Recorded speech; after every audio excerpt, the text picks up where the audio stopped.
Hello, hello, hello. What's up, everybody? We are back. Finals coming at you here. We're getting the Civ draft set up right now. Things are moving along, and they've already gone for their draft. So we will have that for you here in a second. Let me pull up the main screen here. I'll get the maps up for us in just a minute, guys.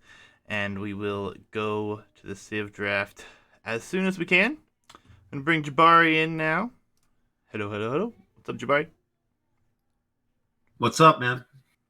Not much. Just telling everybody we're getting everything set up. You were setting up the Civ draft situation with them, Yep. and we're getting everything underway.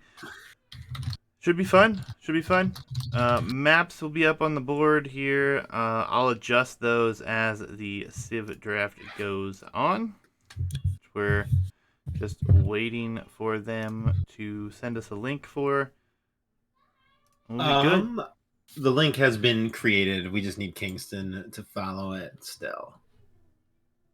Oh, they're in. Cool.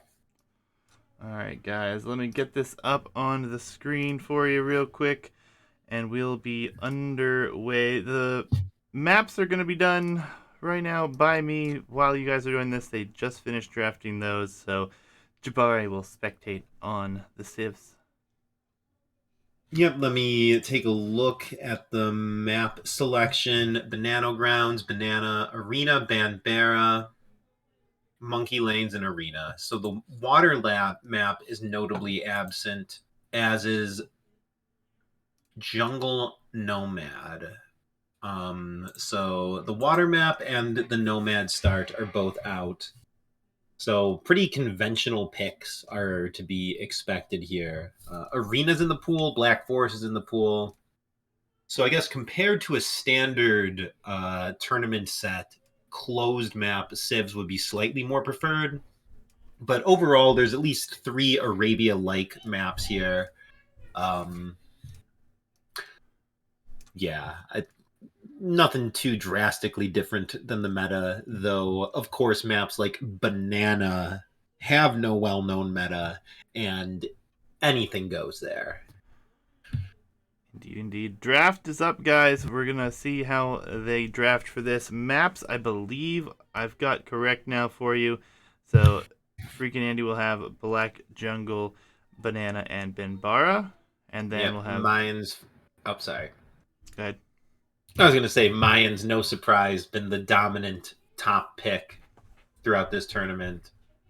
Mayans, Bohemians, yeah, powerhouse civs for both players, with I guess Kingston showing more of a preference for archers, but both these guys, I mean, they're top players just outside the top, dozen or so. They can obviously play anything and are highly flexible and adaptive. Yeah, it's going to be interesting to see what goes on in this one, though. Obviously, this is a long time coming. We had a round of 64 to start us off, and we've come all the way down here to Kingston versus FreakinAndy here. So, going to be exciting. Fighting for the prize pool here, and it's going to be interesting. The Civ draft underway, guys. Right after that, we'll be jumping into the live action. Yep, it has certainly been a long time coming, man. When we first theorized this tournament 6 months ago or something, we were saying we're going to see pro players duke it out on Banana. It was a different Banana at the time, but we're finally getting there. This pro division, these two guys have been both incredibly dominant. I don't think Andy's lost a single game. Kingston lost one game so far. And yeah, man, these guys, they're playing it out for over $100 worth of Banano. Yeah.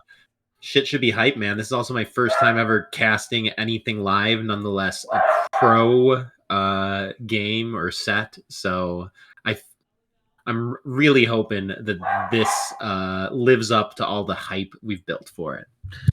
Oh, yeah. It's going to be fun. I'm excited to see how this one ends up turning out here. If anyone hasn't joined us and are just joining us for the tournament at the beginning here, you should first know that the Scout has been replaced with a downgraded Furious the Monkey Boy. but it is a very good unit nonetheless, and it can be utilized quite early, so we expect there to be some action with that pretty quickly, and it's been a really fun change for this bracket specifically, so we'll see what we have for him here. More civs, obviously, guys, is best of 7, so going to have quite a bit here coming up. Kingston has Yep. Turks and Bohemians. Yep. I mean, at this point, it's possible they're just picking to block opponent picks. I mean, it's also good to have multiple options available for certain maps. Like in this case, FreakinAndy cannot be certain what Kingston's arena pick will be. This is true. A lot of good civs up on the board, guys. As you can see, it's going to be very interesting. Game 1 will be Jungle Arabia. Probably looking at Mayans for Kingston. I think he's picked them predominantly every bracket, every part of the bracket, I should say. So we'll have to see what FreakinAndy will go for in response to that. But the draft is complete. Nice. Yep. Now comes the fun part of finding the game, guys. Be it fun to get things situated, though. Looking forward to it here. Best of 7 about to kick off. Live games all the way.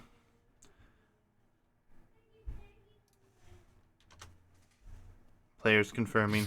Let's go. So as soon as we can, we'll jump into the room here. Giving them a second to set things up. Yep.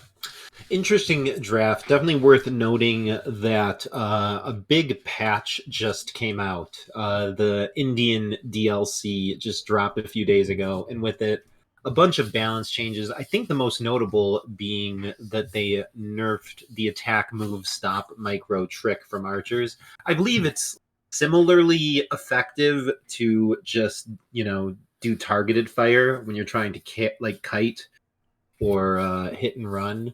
So for guys who are so high APM, I don't think it's a big nerf. I think things will still play out similarly. Yeah, there's definitely that possibility. We haven't really seen a whole lot of time between that update, that change, and we haven't seen any tournament games as far as myself is concerned.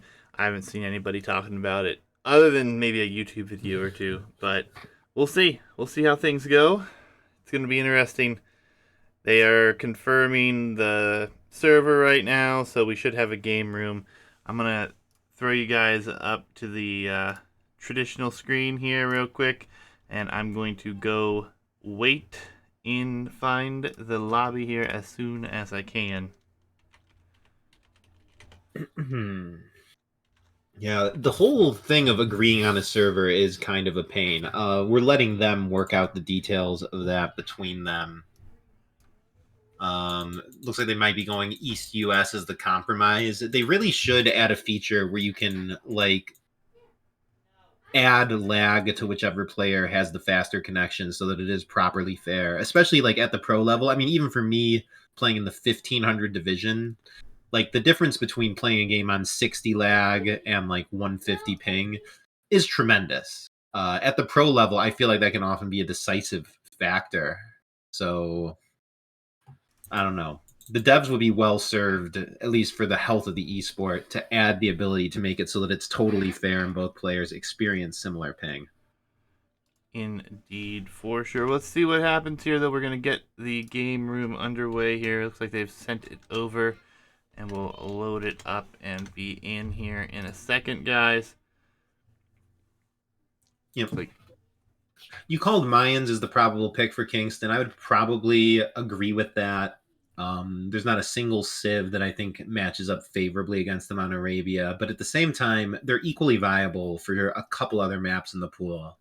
So, I mean, with an 8 civ roster, it's very difficult to predict a player's pick for map 1. Yeah, for sure. But Mayans we have seen so predominantly. It's just kind of what I'm guessing he's picking. On the other side, lots of civs available, obviously. Uh, Yep.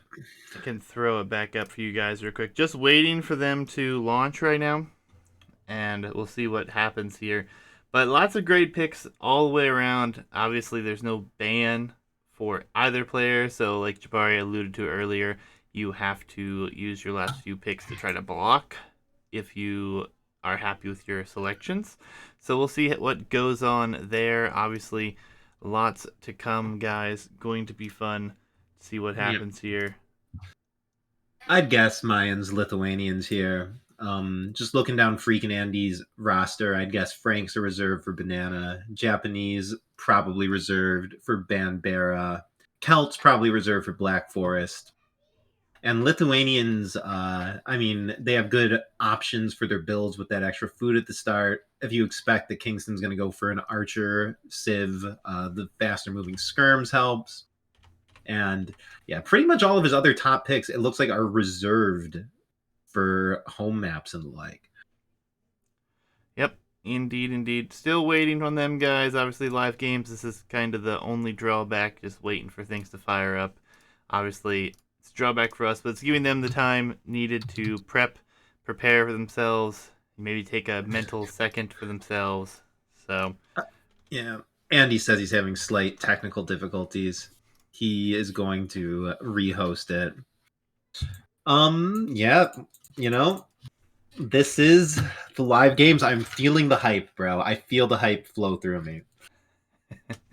indeed, indeed. We'll see what happens here. If we are rehosting, no big deal. It looks like I do see the game room. Andy is in this game room, so Kingston being able to get in here is really the only thing we're just waiting for now, guys. Um, I can show you guys what's going on. We're just kind of chilling here and waiting for the lobby, waiting for the room to fill up here. So, not much to see. Should be underway anytime. Once it is, we'll go right into the action here.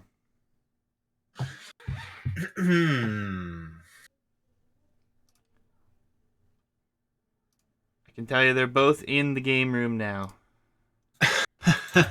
Yeah, but I know it's quite late in Andy's time zone as well. But from what I've seen of his scheduling and everything throughout the tournament, he does not mind a late night over there in Austria, where I believe he lives. Yeah, yeah.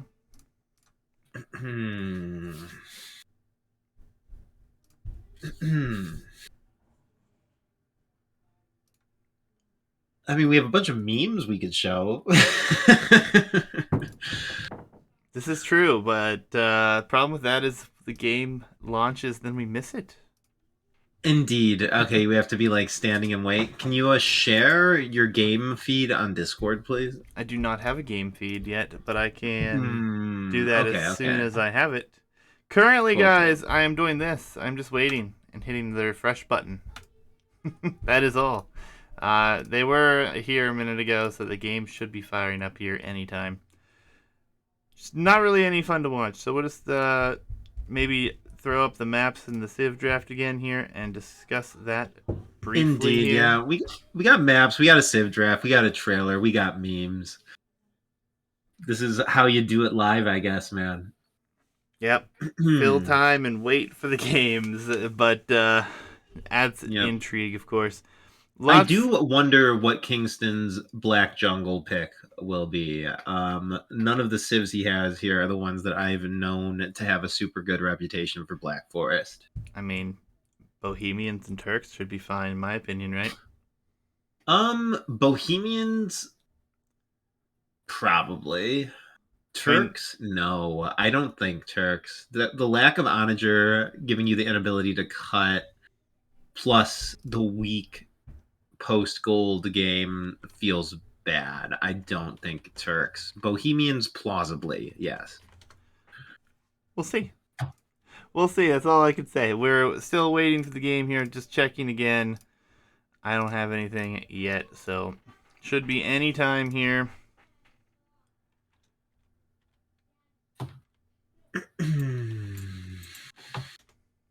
But yeah, they haven't reported any other issues as of yet. So Just waiting for everything to come to us here. Yeah, it does remind me of the relative efficiency of casting from Rex. But for the grand finals, for something that we've been doing for this long, I think we have to try and experience the games in their purest form, which is live for sure. Indeed, indeed. And I have the game, guys. We're going to get Capture Age fired up. Throw this screen over here for you. It'll pop up here any second, and we will be in here. Game 1, Banano Open Classic Finals coming at you. We just are awaiting the game to actually load in on Capture Age. Sweet. All right, show me the Mayan-Lithuanian matchup. I actually did not even look at civs. I jumped in right away. So I was in a hurry to get this thing up. Want to see what's going on here. Capture Age, it does not like what's happening apparently. So let's see if we can figure it out. It is Lithuanians versus Mayans. Wow, I guessed it. Indeed, indeed. Yep, I mean, Go ahead. I was gonna say, I mean, for the reasons you stated, Mayans, it's just the most comfortable, winningest pick for Arabia.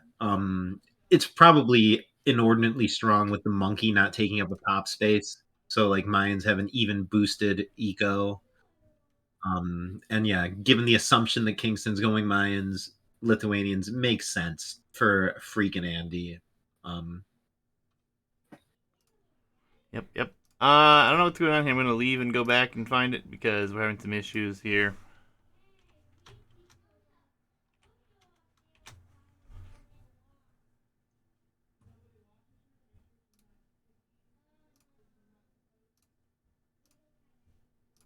Well, I thought we had it, guys. Apparently, we do not yet.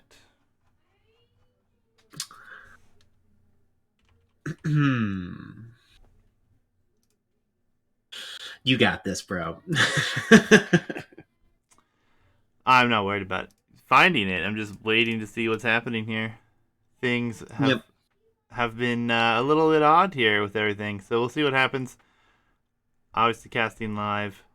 This is part of the game, the waiting game, really. You know, it's not as bad as it used to be. I mean, we got Capture Age now. I remember there was a time when DE was out when there wasn't any ability to restore a drop either. There was like a pro tournament that like the game went on for like 25 minutes and then they dropped, and the best thing they could do was literally restart the game. So if we're able to get into the game, I think we'll be smooth sailing. Yeah, we're diving in now here, guys. Things are working in our favor now. We'll get Capture Age up and running here. Sweet. And then we should be good to go. Here we are. Game 1, guys. Kingston versus FreakinAndy. Kingston, also known as USB, and a few other names as well. We'll fix their colors real quick for the tournament colorations and go from there. So FreakinAndy in the green here with the Lithuanians on Jungle Arabia, going up against Kingston here with the Mayans. Going to be a crazy best of 5, which I'll fix in between games, guys. I'm not going to make you guys wait and look at that. Yep, it's actually a best of 7 as it's underway, man. I'm going to probably be pulling for Andy a little bit more just because he's the slight underdog and I have a little bit more personal interaction with him. But both these guys, they're pretty evenly matched, and they have been great sports and competitors throughout this tournament. So really all I'm hoping for here are some close games and some high-level play. Indeed, indeed. These guys have made it all the way through to the finals, and there's been a long wait for us to get into this game, so thank you for being patient with us here, casting live games for the first time here, really. So, at least a set anyways. May have casted a singular game live before. Yep, and for anyone who has not seen the tournament previously, this Arabia version is actually the Hidden Cup 2 Arabia. Things are a little bit different than they are today, a lot more cliffs. The forest placement is a lot more random. The starting res is a bit further away. And most notably, the players have a monkey instead of a scout. Yeah, and Mitch, those are just a mod from the New Year thing. Yep. As we see, neither player going forward with their monkey early. It was speculated the monkey would be like an absolute beast for stealing boars. It is actually like a lower APM thing to steal the boar with a monkey because its speed is a bit slower. But in this pro division, man, almost nobody's done that. I guess the risk of it is just too great. If you fail a boar steal, you're down like 50% of the HP on your monkey. You're not able to push deer. You don't get scouting. Of course, it's great to deny your opponent that resource and get a little extra for yourself, but the cost if it goes wrong is just catastrophic. Yeah, absolutely. A little bit rough on the deer push here for both sides, and actually, FreakinAndy ends up killing his one deer here. Unfortunate for him to have spent the time and lost it, but Whoa, nonetheless, wait. Did he shoot it with the TC? no, he hit it with the monkey. Nah, that's not possible. We watched it happen. I don't know what to tell you. Hmm. I played these maps, man. I played these dozens of times, and the monkey, in my experience, was not able to attack a deer. I did not think so either, but it definitely did. All right, we might need to check that later, but yeah, I'm a little confused by what just happened there. Nonetheless, he's going to get his other deer in here. He should be relatively happy with that. On to berries here nice and early, so no early aggression on that side. A bear coming down for KingstoNe at the moment. And lots of food under the town center for both players, so I think both players are going to be trying to get up as quickly as possible to do some damage here. And FreakinAndy, honestly, looks like he's going to click up very soon. He had a bunch of vills queued. Already got Yep. Gloom as well, so... Yep. And the barracks timing suggests Kingston's probably going men-at-arms, whereas FreakinAndy is just going to open with feudal age military. Verse Mayans, I feel like he's going to open ranges. Yeah, we've seen the Lithuanian player go range quite frequently, and he's already going to gold here, so would be a good sign. I doubt he's going to go for a man-at-arms play, but I suppose it would be possible. Barracks is rather late for that, though. Oh, I don't think Andy will, but Kingston, by getting his barracks up so far before the click, I thought suggested it, but the fact that he's not on gold and he hasn't queued a militia means both players will just be, oh, Andy's actually the one going men-at-arms. Interesting.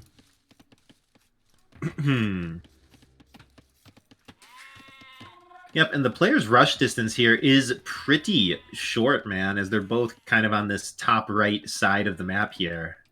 Yeah, though FreakinAndy still has yet to find the opponent. Yeah, it looks like KingstoNe just discovered a location. It's one thing I love about this Arabia, though, is you are not certain where your opponent is going to be, so you are going to have to use your scout. If you lose your scout, it could be very, very devastating if there's an early monkey v monkey fight, but... On to gold here for both players. They both know where they are. Feudal Age will be very tight. FreakinAndy will make it up just very shortly ahead, like 2 seconds perhaps. Yep, and FreakinAndy must be very happy to see KingstoNe has front gold and front berries. These men-at-arms have easy targets here. With the monkey in the mix, I expect FreakinAndy's going to be able to do some very good damage here. As KingstoNe's slow with the berry wall. He's off berries. KingstoNe 0 on food. Range delayed. Very good damage from Andy. Yeah, man-at-arms will come in. The pressure is forward here. Andy trying to take that advantage here and will create some quick walls. Man-at-arms here, though, still can do damage. Monkey is still alive. Yep, and the monkey actually has exceptional combat attributes. Its like rate of fire is really high. I do like how Andy's actually dividing his monkey and his man at arms, hitting in two places at once. And he's gonna potentially get a Vil picked here. So he will choose to turn and run. Archer numbers coming out for Kingston, but it will be skirm production for FreakinAndy, and the trash for Lithuanians. A little bit speedier than most. Yeah, I mean, crucially, they're faster than archers. So, like, the normal thing where archers can choose to not fight skirms kind of doesn't hold versus Lithuanians. As, oh boy, these first two skirms might be staring death in the face, though Kingston foolishly decides to go for the skirms before finishing off the monkey, and FreakinAndy gets away, still maintaining a pretty full strength army here. I think he's lost one man at arms only. Yeah, things are looking pretty good. His economy is a little bit worse off here, but not by a lot. Fletching is going to be in here very quickly for Kingston, so we'll have to see if there's a blacksmith coming down here for Andy. Doesn't look like it just yet, so... Yep. And Kingston, man, he's getting chip damage on so many of his vills, yet he seems to save every single one. It looks like FreakinAndy's doing some good damage, and he is disrupting a bit, but Kingston still with 0 Vil deaths and 1 second of TC idle time. From some perspective, he's like taking almost no damage. Yeah, and this is going to get pushed back. There's a lot of skirms and archers mixed in, but Fletching in for Kingston, and soon to be padded archer armor, as Fletching is still 20 seconds out for FreakinAndy. But he does have a little bit of a speedier skirm, so he will be able to pick and choose when he takes fights. Production has stopped on those skirmishers, though, for FreakinAndy, so we'll see if he starts to queue a few more of those. For now, he's just being pushed back. Yep, and dude, Kingston, a prolonged period being housed, actually racks up a bunch of TC idle time. Kind of funny that through all this stuff he's doing, the one way in which he finally takes damage is from just forgetting to build a house. I think he was microing his army, so it makes sense. There's even Eagle added here, so we're going to see Eagles added in since it is Skirmisher here for Andy, which kind of makes things a little bit more difficult. Berryville's only one Berryville left here for FreakinAndy, so he has shifted onto farms rather early. This is going to be a very difficult thing for Andy to clean up at this point. Yeah, I mean, he's fortunate to have those few men-at-arms left as the only feudal unit which properly counters eagles. I mean, he's caught up in Vils, but the military difference is kind of commanding for Kingston now. Like, Andy might need a tower, might need a tech switch.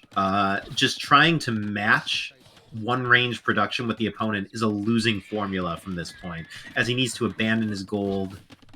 Kind of hurts. The stable is spotted before it's even completed, so Kingston will 100% know that horses are coming. Yeah, and Andy, I don't know, man. It's a rough spot, but he still hasn't taken any major damage. He's actually ahead in economy. His walls are pretty safe, man. I think he might be fine. Yeah, it might be fine, but there was a good bit of idle time. Scout numbers are building. He gets another lumber camp up in the back, so that's good for him.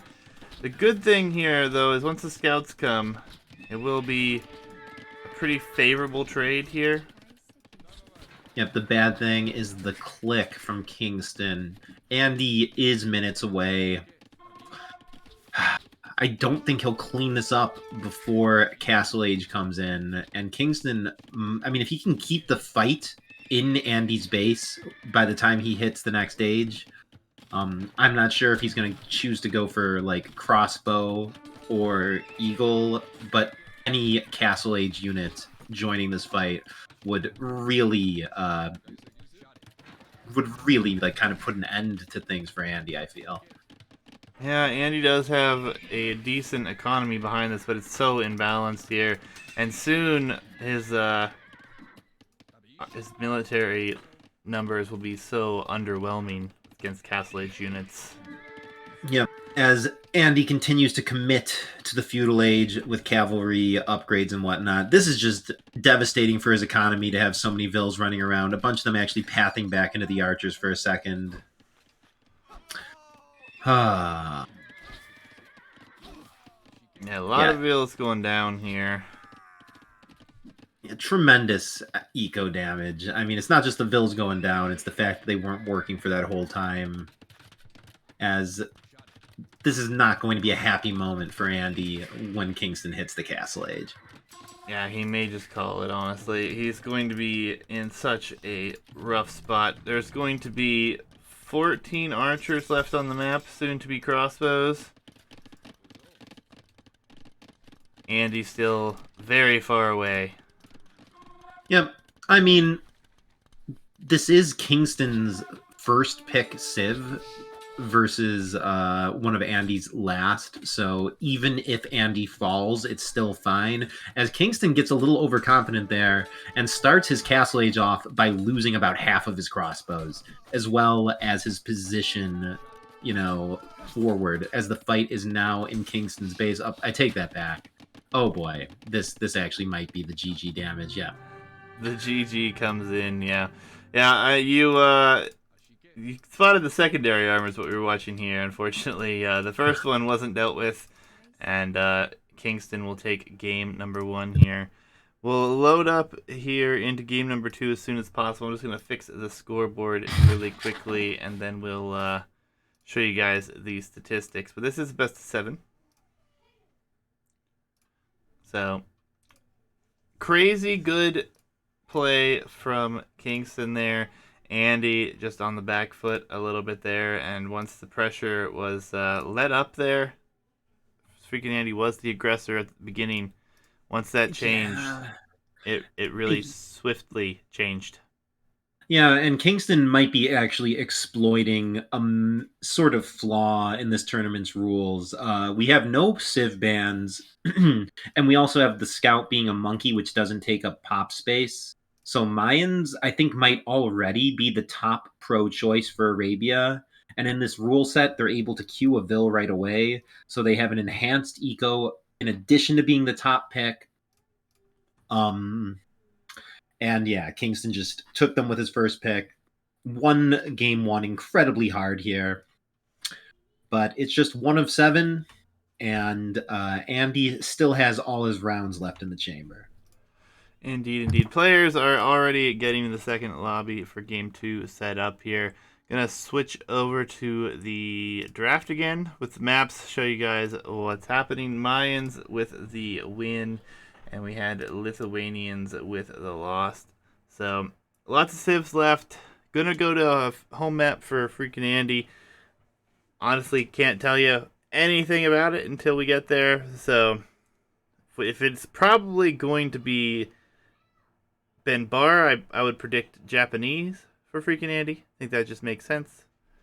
And then I don't never know who anyone's gonna pick for Banana, but Black Jungle, which is essentially a Black Forest iteration, is probably going to be Celts, I'd say.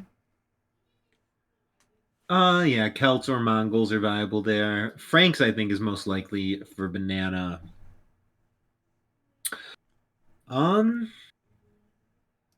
yeah, hard to say. I kind of anticipate the Black Jungle just out of like comfort. There's just no way the freaking Andy is as practiced on Banana or Banbera.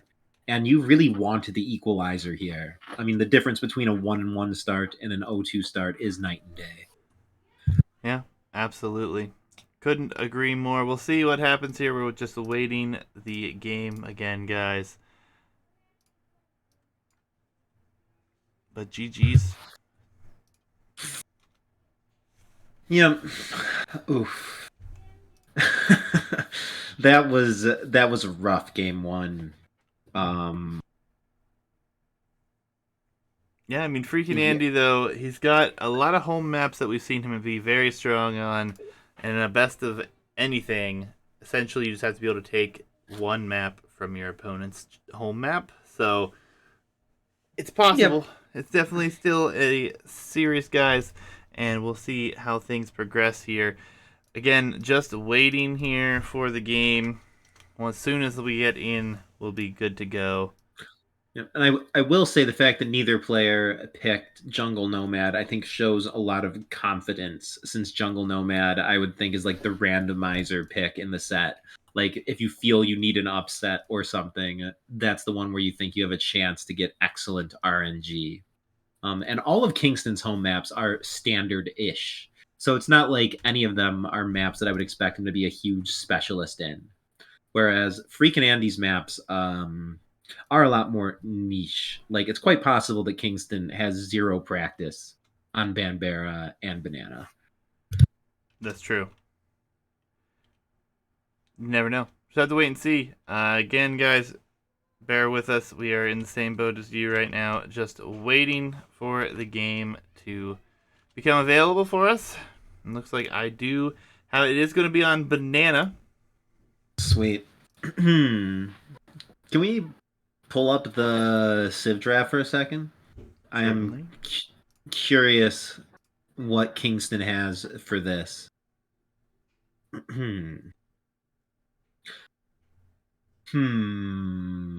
It's so hard to say. It is. It 100% is. 2 seconds till the game starts, guys, and then we'll be right into it here, and we'll be good to go. Will be polls for Freaking Andy, and Kingston will have Khmer, actually. So let's get this Very, fired yeah, up. very unexpected choice. Players start with 200 pop space on this map, so the full work is not able to like benefit you by working as a house. Also, there's like so little farm space that the full work is kind of difficult to use like as a mill. Also, but poles do still have the gold from stone mining bonus. They have an OP unique unit.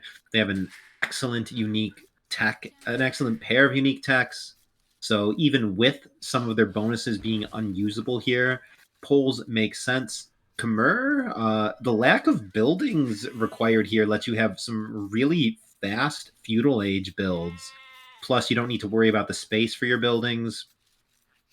Maybe the extra Scorpion range also comes into play. Maybe the ability to build farms freely without mills comes into play. I can see why Khmer has a lot of bonuses, which are semi-relevant here. Yeah, for sure. Sam Ball, thanks for the gifted subs. Hope everyone enjoys those.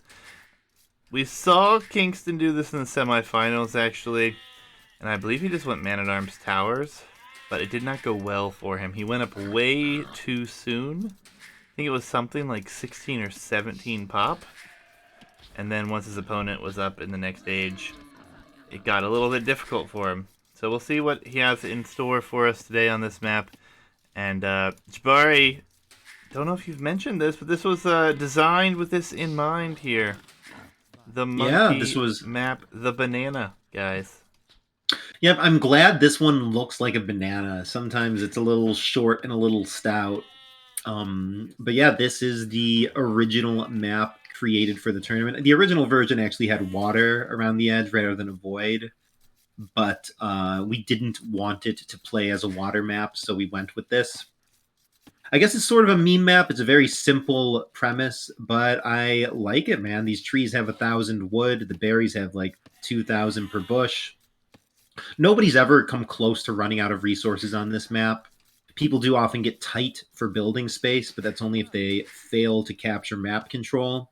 Honestly, for something that was just slapped together, it plays pretty decently. Definitely does not have a broken meta that's been discovered yet.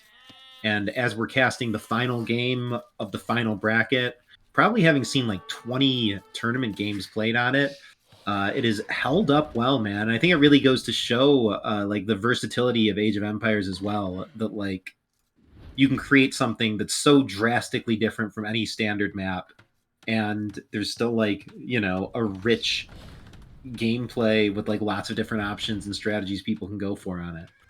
Yeah, absolutely. FreakinAndy gonna chase this monkey all the way back home. Doesn't want it to go anywhere.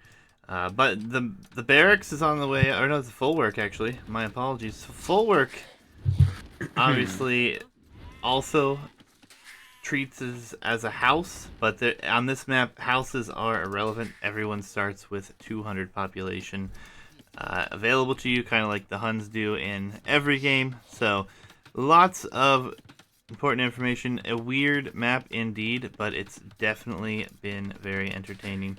We'll see how things go here. Mining camp for Kingston. I guess he just wants to take gold. Looks like that villa is actually going to take gold. Villagers are headed forward as it's a 16 pop up. Yep, this is probably forward ranges if I had to guess. FreakinAndy will not be competitive with the feudal time, but as Poles, he's going to be taking stone. Honestly, if you can get up like 2 mutually defensive towers on your front, I feel like you're impervious to feudal damage almost on this map. And as much as feudal aggression has kind of been dominant, a faster arrival at Castle Age should win most games here. I don't know. The meta on this is so difficult to break down. It Let's is. It yeah. really is. We've seen so many different things on this map. It's not even funny. We've seen Franks be played predominantly here, which made a lot of sense to us at the time. Obviously, the berry bonus was huge. But then everyone started realizing, why are we even trying to do that with them if we can just fast castle and take map control? And things have changed a lot. It will be the archery range here for Kingston. Good thing for FreakinAndy though is he will be able to reach the next stage. Yeah, and he's Predominant. also. Go ahead. Oh, I was gonna say his monkey also scouted the range very importantly. It did. He's actually seen that, which is very nice. Even pulling Ville here is Kingston. Will be a second range actually, so it's gonna be interesting. The aggression could pay off very well here, as he will be owning 3/4 of the map space that is available. But we'll see if it turns into anything there. Yep, weird walls from Andy, as they can actually just like move units through the black. So really, those houses only prevent archers from passing directly to the other side. It doesn't really do much, in my opinion. Yep, potentially a tower coming up here, very forward for Kingston, which is going to be interesting. Could definitely deny some resources. Tower already on its way up for poles, though. So he will opt to survive in this tight, compact little area. Only thing, though, he will need his buildings to go to the next stage. Yeah, but with this tower, he shouldn't have too much trouble getting them down. It is bizarrely true that at the pro level, like archers can out micro a tower. Like they can hypothetically dodge every single arrow in feudal age. As Kingston is flirting with the tower range here, Andy's going to force this tower up one way or another. I think Andy's going to get to Castle Age and be just A-okay here, man. A single mangonel can push back all of this. Yep, he's going to send fresh vills to the tower, and he's going to go beat down the other tower here. So, market will be up. I would expect there to be some market shenanigans at some point, but we'll see what happens. This tower looks like it's definitely going to go up. Lots of commitment here, and this is kind of what we expect. It's almost like this map was built for an Inca Vill Rush from back in the day. But instead, everyone just uses villagers that have no bonuses. Yep. As that was very good micro by FreakinAndy to keep cycling the Vills there. Like the total Vill HP loss there is probably in like the hundreds, yet he managed to not lose a single one. He's investing into a blacksmith. Okay. This fast castle is not going to be as fast as it could have been, but he's managing to probably get a much faster castle than Kingston. These towers will continue to pay dividends throughout the game, I think. As Kingston, oh boy, just diving it, multiple Vill picks. That's three That is considerable. That alone kind of makes this worthwhile. I don't understand why Andy wants this forward tower so much. Definitely not worth the lives he's paid for it. And I don't think it really is that necessary, but maybe there's some strategy at play that I'm not savvy to, as Andy seems to really want that tower. Yeah, I think fletching is actually a pretty big deal here with that additional range, obviously. Makes it all the better for the towers and the archers. Andy is not going to get it up. He's going to try to rush down a blacksmith now. And now Kingston, with all the villagers kills that he's gotten, has a 6-vill advantage, and it looks like it's only going to grow as Andy is pretty determined to try to get this tower down here. Yeah, I don't think this is necessary. He doesn't need this to get to Castle Age. He's basically... Okay, he's at least taking out a bunch of archers with it. And Kingston is truly deep in feudal. So despite being 6 vills down, if Andy can get up to the next stage more quickly, I don't think his position's that poor, as the score is actually dead even still. Yeah, villagers are obviously a bit different here.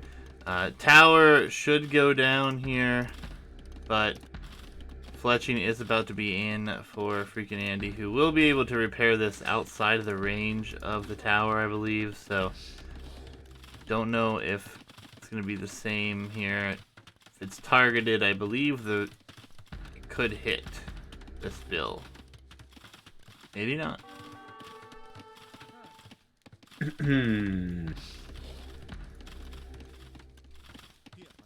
Archers coming forward still here for Kingston. This is very all-in play, obviously, but at the moment, Andy has been unable to get up to the next stage where he really needs to. Yeah. I mean, Andy has stopped Vill production, so he is doing what he must to get to the next stage, and I approve of it. Even if you're down 10 Vills, being up a couple minutes faster is enough to clean up everything here and is worth it. So, yeah. As Andy queues up another batch of Vills, oh boy, I guess he disagrees. I don't know, man. I don't like. Doesn't this strategy that Andy's going for hinge on the faster Castle Age? Well, I think he realizes he's in a interesting place with all this aggression, all the vills, all the towers coming forward. He doesn't feel like he's not going to be up faster, as there you see he abuses that market, and he will be up here very, very soon, and then the tables will turn pretty quickly here. Yep, he's actually close in Vills as well. I guess Kingston lost a couple in those tower fights there. And the eco is actually not as different as I would think. FreakinAndy clicks up a lot faster with a comparable eco. Yeah, indeed, and there's a lot of archers here, but if they are unable to get upgraded, would be quite devastating. Towers are going to be lined up though here for Kingston, so he's going to do everything he can now to hold things back. Maybe he saw the score dip, or maybe he just anticipates that his opponent is now on the way to the next stage. Either way, Kingston not too terribly far off from the next stage, but has nothing at home but the town center to protect himself. All the archers are forward. Yep. And crucially, Andy does not even have a barracks yet. So I guess he's looking for castles, siege workshops, and monks for his military here, which actually feels pretty good. Yeah, I think the castle alone will secure his position on the map, and after that you can go any route you really please here. I think that's going to be the biggest deal, though. As tower wars continue, you might even grab up a castle on these towers, which is going to be quite difficult to place, I feel. You can place it on the tree if you want. Yep. As this one archer here is going to be such a pest, I feel. Perhaps it's... Oh boy. I don't think these towers completely cover these vills. No, I But think this is still going to go up, though. The archers are garrisoned in the towers here, trying to shoot down the towers. So Kingston maybe just realizing his position and willing to back up from this now, as he is on his way to the next stage himself. Behind this, though, like you said, there's no military building, so only military building that will be produced could be Obuk. yep, no military production buildings and no wood income for Andy either. So he's not going to be putting anything on the map besides Obuk for a minute. But this castle, I mean, it secures like a third of the banana. It erases Kingston's towers and his military buildings. I mean, FreakinAndy has a very well fortified part of the banana here as he buys the wood he needs for a siege workshop. Mangonels are just fabulous here. I mean, when the opponent's army is pure archers, it is definitely a good unit choice. Yep, Bot Canero came in as well, and it looks like 3 archers, maybe 4 actually, went down there for Kingston. They were in that tower, so Mangonel will be on its way out. Bot Canero, crossbow incoming. Obuk Siege seems to be the predominant choice right now. I dig it as, I mean, what are these crossbows really going to be able to damage? I feel like the entire economy of Andy is under towers and castles. I guess his micro might be next level, but I don't think FreakinAndy is vulnerable to eco damage whatsoever here. He is losing his Obuk, though. Only made a couple of them, so it looks like it will be just siege and tower defense for the time being. Yep. It seems like players almost always end up just going 1 TC on this map, too, curiously.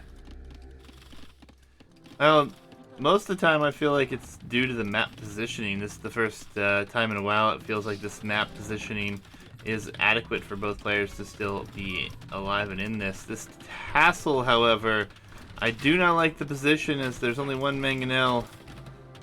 Yeah, I think that the rule is pretty set that at the pro level, crossbows beat 1 Mangonel. As another Mangonel being added to the mix tips the military balance pretty firmly in favor of Kingston here. FreakinAndy cannot engage. Maybe he's just going to go for it. Yeah, and the Mangonel is going to be here as well. So crossbows and Mangonel. This castle, he wants it to go up. There's a nice attack ground. Doesn't get it up just yet, but he has pushed it back enough. He might actually be just fine here. 1 for 1, though. Oh boy. Looks like he's gonna... I mean, without ballistics, I don't know. Oh boy. If this castle gets denied, that is quite devastating. Yeah, as Andy also has all of these building vills idle pretty much this entire time. I believe they're just chilling in the castle at the moment. Has 15 idle vills between the tower and the castle here. Yeah, as Kingston crucially is just committing all of his military to continue to deny this castle.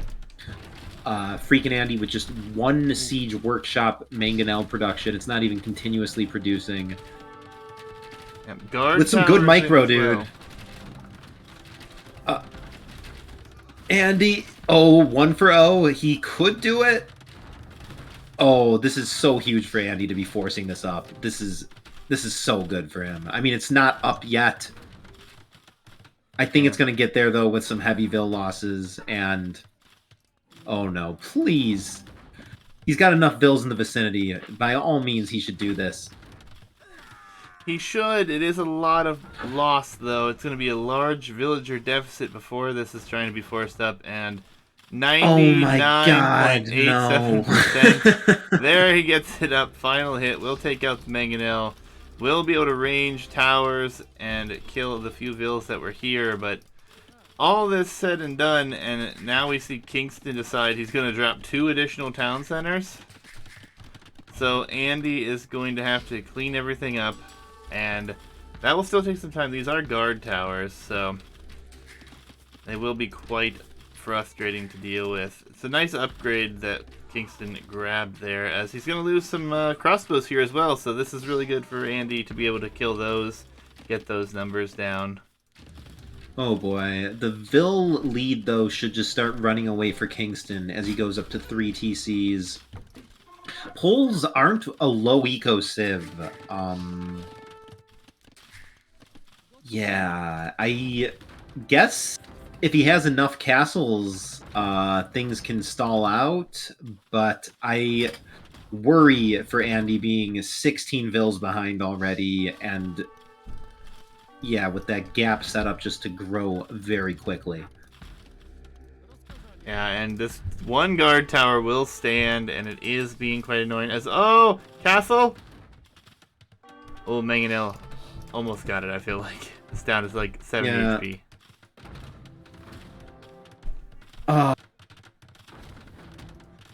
Does the Khmer bonus give the Mangonels extra range too? I know it doesn't, but this is harsh. This castle's almost touching the other one, and these Mangonels are still ranging the builders. Yeah, I think at this point, Castle Crawl for map position is the only thing he can hope to do to try to buy himself enough time here. Huh. So he has 1 Vil here. Yeah. I mean, he's not going to win it in the long run with the eco circumstances. Is this giving him a chance to win it in the short run? I don't think so. I think he's going Imp. Okay. So low eco Imp, just castle crawl with some Trebs guarded closely by some Obuk. I can see how this theoretically could work. Yeah, I mean, there's enough res here on the map in his controlled area that it is possible. That said, KingstoNe is going Imp now. He abused the market a little bit. His economy is insanely ahead behind this. And he'll have his own Trebs.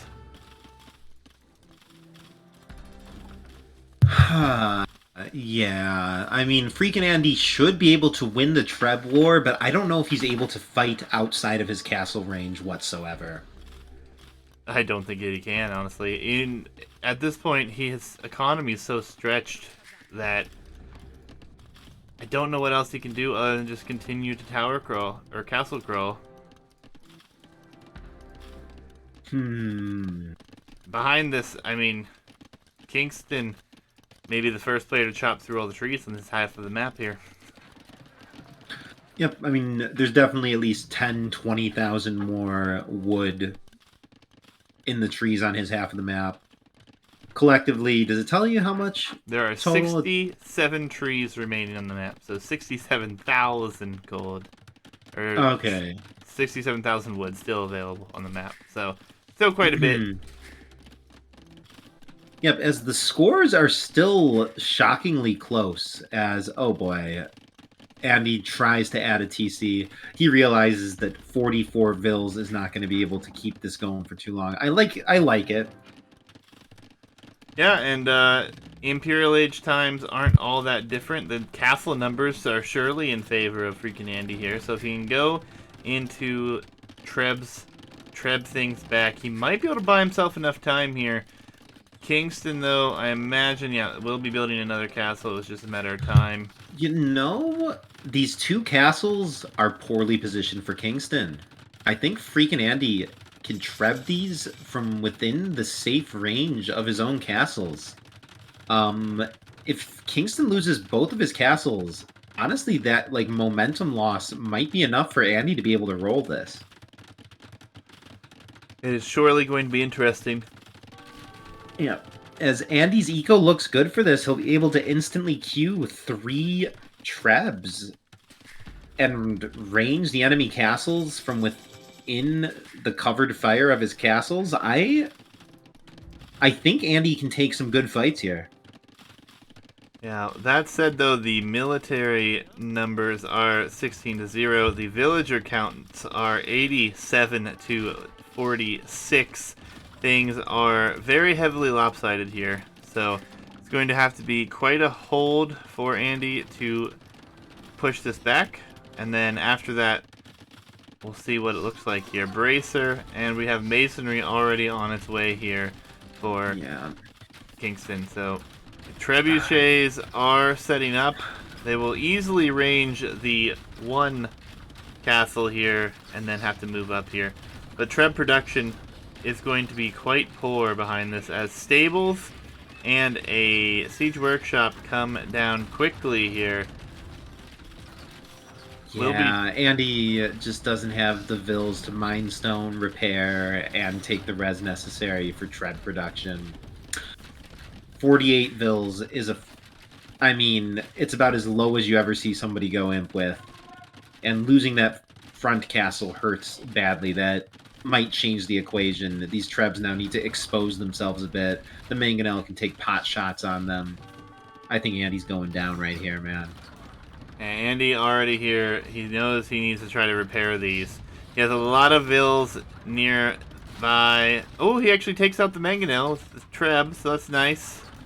But the vills could go down. The stables are getting scout cavalry with light cav produced behind this. So will not be long, and yeah, FreakinAndy decides to call it up here. He knows he cannot hold this position any longer. GG's. An intense and quite lengthy banana game here. Yep. I feel like it just snowballed from when Andy lost like 6 vills trying to force up his third tower. I guess feudal archers might be the meta here. We might only be discovering it now after everything's played out. But well microed archers, I guess, can beat defensive towers.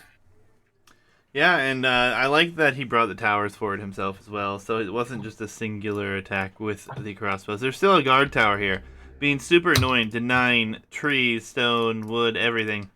And ultimately that positioning and that early up 16 pop into feudal age aggression with Khmer is oh so good here.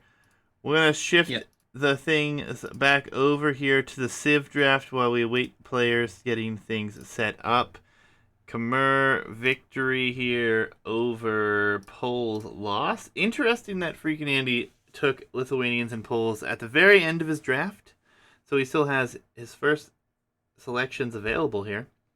Whereas Kingston has already played 2 of his top 3 picks.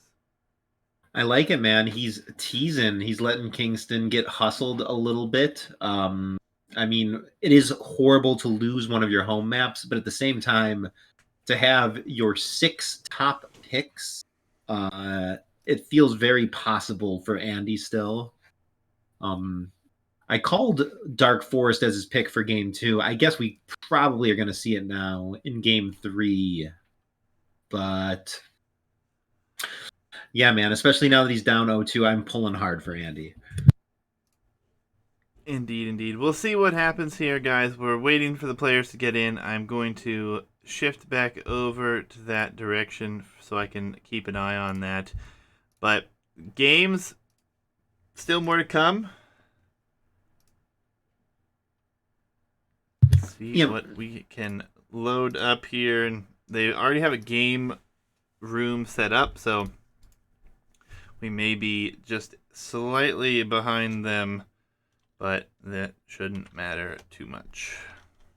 Yep, these guys are not wasting any time between these games. It looked like FreakinAndy created the lobby within like 30 seconds of calling GG there. I guess at this level and with a map like Banana, there's not too much reason to even check the stats. He knows what happened. I don't think that many pros actually check statistics at all. I think they don't really care about the statistics anymore. Yeah, maybe if it's like a crazy game, but it's nice to know like what the Vil highs and stuff are sometimes. Yeah, I mean they may skim through it, but for a tournament setting, I think they just want to move on to the next one here. And looks like Andy had some issues. He's restarting his PC, and we'll be good to go after that, guys.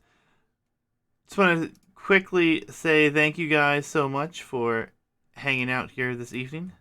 been a crazy 3 months. We did do 3 brackets for this event. We have seen a lot of action. It's much more than 3 months for the whole tournament series, I'll say. I feel like we started before Thanksgiving, man. Well, you and I did, but that was planning. As far as like what everyone's seen, I think it's just been 3 months to be honest. Um, Maybe 4 actually, because we did take like a month off with like the pro division. I'm sticking with the 6 month estimate. We can go back and look at chat histories and stuff if you want. No, it's all good. Either way, it's been a long road, and I appreciate you guys being here and along for the journey. Again, shout out to Sam Ball for the gifted subs. Do appreciate that, man.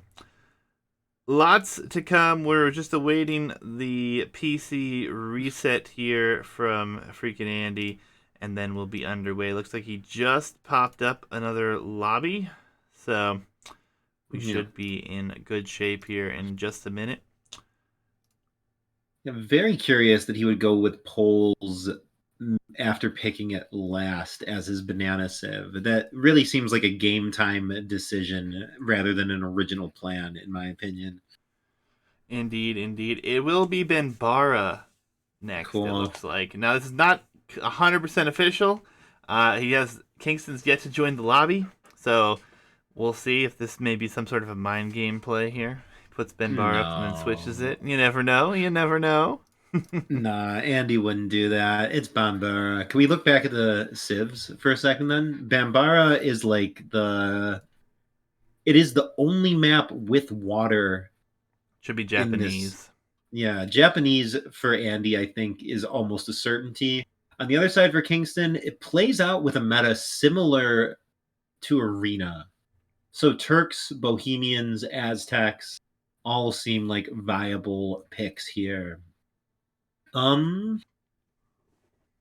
Yeah. Between those, it's very difficult to say.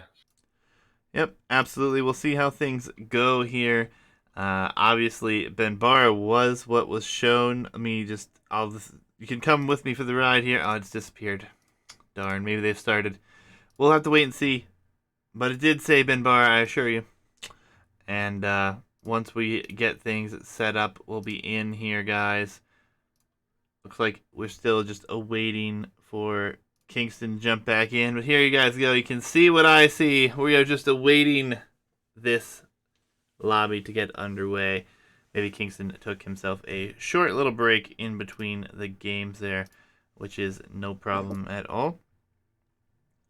Yeah, a best of seven is exhausting. And I mean, these guys have probably played other games during the day. I know it's late for FreakinAndy as well. If they want to take a breather between games, it's probably a good idea. Um, yeah, especially for the player who's been. I mean, for both these guys, if they're taking it seriously, you also want to very seriously consider your Civ picks and everything like that. With so many maps to go, you don't want to just flippantly choose a Civ and then later in the draft realize you're staring down a horrible matchup. Yeah, absolutely. And yeah, right now, just waiting for them to launch, guys. I still see Binbara, so I imagine that is what we're looking at. Japanese is almost a giveaway, I feel. But, It's like probably a 70% likely pick. yeah. You never want to be 100% predictable, I'll say. Indeed, indeed. So we'll wait for them to get things fired up here. And as soon as we can get you guys the game, we'll throw it up on the screen for you guys. Lots to come, guys. Best of 7, 2 games played. Yeah. And Andy, I can't tell you how hard I'm rooting for him, man. I really want this to be hype. Jabari Yeah, just secretly doesn't want to have lost to anyone but the winner of the tournament. That is Jabari's reasoning. I did lose to FreakinAndy in round 2, so I'm familiar with his stylings a bit more than Kingston. But I mean, dude, we're hosting this because we love Age of Empires tournaments, and like when a live final goes to 7 games, that is like the proper climax, you know? Yeah, indeed, indeed. We'll see what happens here, though. Obviously, guys, Still waiting for the game to launch. It may have launched here. Let me double check again. But so far, just getting the lovely searching for games, which is probably my three least favorite words in the English language anymore. But it's only because I've looked at it so many times today. Yep. But guys, don't let Jabari fool you. He's 100% to blame for this tournament. So take all of your compliments and or concerns to him. Without him, this would not have been possible. Well, the same can be said for you, bro. I'd say actually you're probably more instrumental in the manifestation of this tournament. You came with the idea. You may have postponed other tournament ideas that I had for this, but I apologize. no, don't apologize. It was definitely worth it to get this all underway. It's been a blast, a lot of fun. I know. I think we've casted. For this bracket alone, this would be 32 sets if we had them all played. There were some admin wins in there, so crazy. It's nearly 100 sets or something. Overall, with yeah. many of them probably averaging like 3 games per set when you take into account the later rounds. It has been a lot. It has been an experience, but like you and I, we've both put thousands of hours into playing and watching the pro scene for Age of Empires. It is I mean, it's something that we're quite invested in at this point, and I am very happy to have had the chance to create the rule set, admin, and cast a tournament finally. Indeed, guys. We have the game. We're diving in, and then we'll get Capture Age loaded up. We'll throw the screen up for you guys. You can sit here with us as we wait for the countdown. The game starts in a minute. It will be Japanese for FreakinAndy against Burgundians for KingstoNe here. Interesting choice with the Burgundians. I'm guessing this is the counter with gunpowder. Gunpowder is fine. I mean, Japanese are inclined to go ranged units, which kind of does well against it. I mean, maybe this. I don't know. Maybe Flemish Revolution is factoring into his decision. Maybe he likes the Costelier. Flemish Maybe he likes Revolution. I really hope we don't see that on this map. Maybe he likes the early eco upgrades. I mean, Burgundians is considered like medium high tier pick for arena. Perhaps he's just like planning to play something approximating the arena meta here. Regardless, Andy, my boy, has this game for sure, dude. Japanese home map. I believe in him. All right, Jabari's definitely pulling for FreakinAndy here, and I won 7 games too, so I will go that route as well. Capture Age is loaded up, guys. Let's just fix the colors really quickly. And unfortunately, I have to Alt-Tab back into the game to remove that bar on the bottom. There we go. Everything's underway. Best of 7 here. FreakinAndy with Japanese in the green all tournament long here. Or at least for this set. Kingston with Burgundians. Could be interesting. Early eco upgrades are possible. Yeah, man, but I think the Japanese, if they're able to take fish, clearly will have the superior eco. I guess it's not such a foregone conclusion the Japanese get the fish, but like if it does come down to a water fight in that small area, the extra HP on the Japanese fishing ships, especially with the APM of a pro player, allowing them to like tank damage from fires, makes me feel like Japanese are just so much stronger on water here. And fundamentally, man, this is a water map. Like, there's tremendous advantage to be gained from winning that 30,000 fish on that middle rock. Yeah, I mean, 30k fish is quite an enticement here to come out, at least, and try to get some of that for yourself here. Let's see what happens. We do have FreakinAndy pushing in some deer from the middle, while Kingston has elected to go and try to deny any sort of docking here from his opponent. Yep, the dock denial patrol is definitely a potentially high value move. The monkey absolutely wrecks a loomed villager, even. So, I mean, that monkey all alone is completely denying a forward dock unless FreakinAndy looms and sends 2 bills, which is not going to happen. So, I think that's a really smart move, and I don't think we've seen any other player do that with their monkey on this map previously.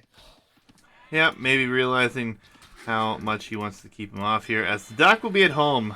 The fish and chips will be still an issue. The monkey can smack those while it passes, but obviously not as big of a concern as villagers going forward. So we'll have to wait and see what happens here. Dockville coming forward for KingstoNe, though. And I'm guessing he's going to plant it right here, which will also kind of block any sort of path that these fish and chips could take. Maybe he's thinking in that line of thought. We'll have to wait and see. But for now, both players are docking. Things look pretty even. 0 idle time for both. Doc is up faster for Andy here, being closer to his base. See if that affects it in any which direction here. Obviously, early on, wouldn't expect more than potentially 3 fishing ships. Yeah, I mean, like 4 fishing ships, I think, is the maximum that you tend to see with competitive feudal times. With both players producing fishing ships, I mean, like having a competitive feudal time seems rather essential. I mean, the faster player to feudal will win water like 90% of the time. As FreakinAndy's going for shore fish, oh boy. It looks like KingstoNe is taking a pretty clear economic advantage here.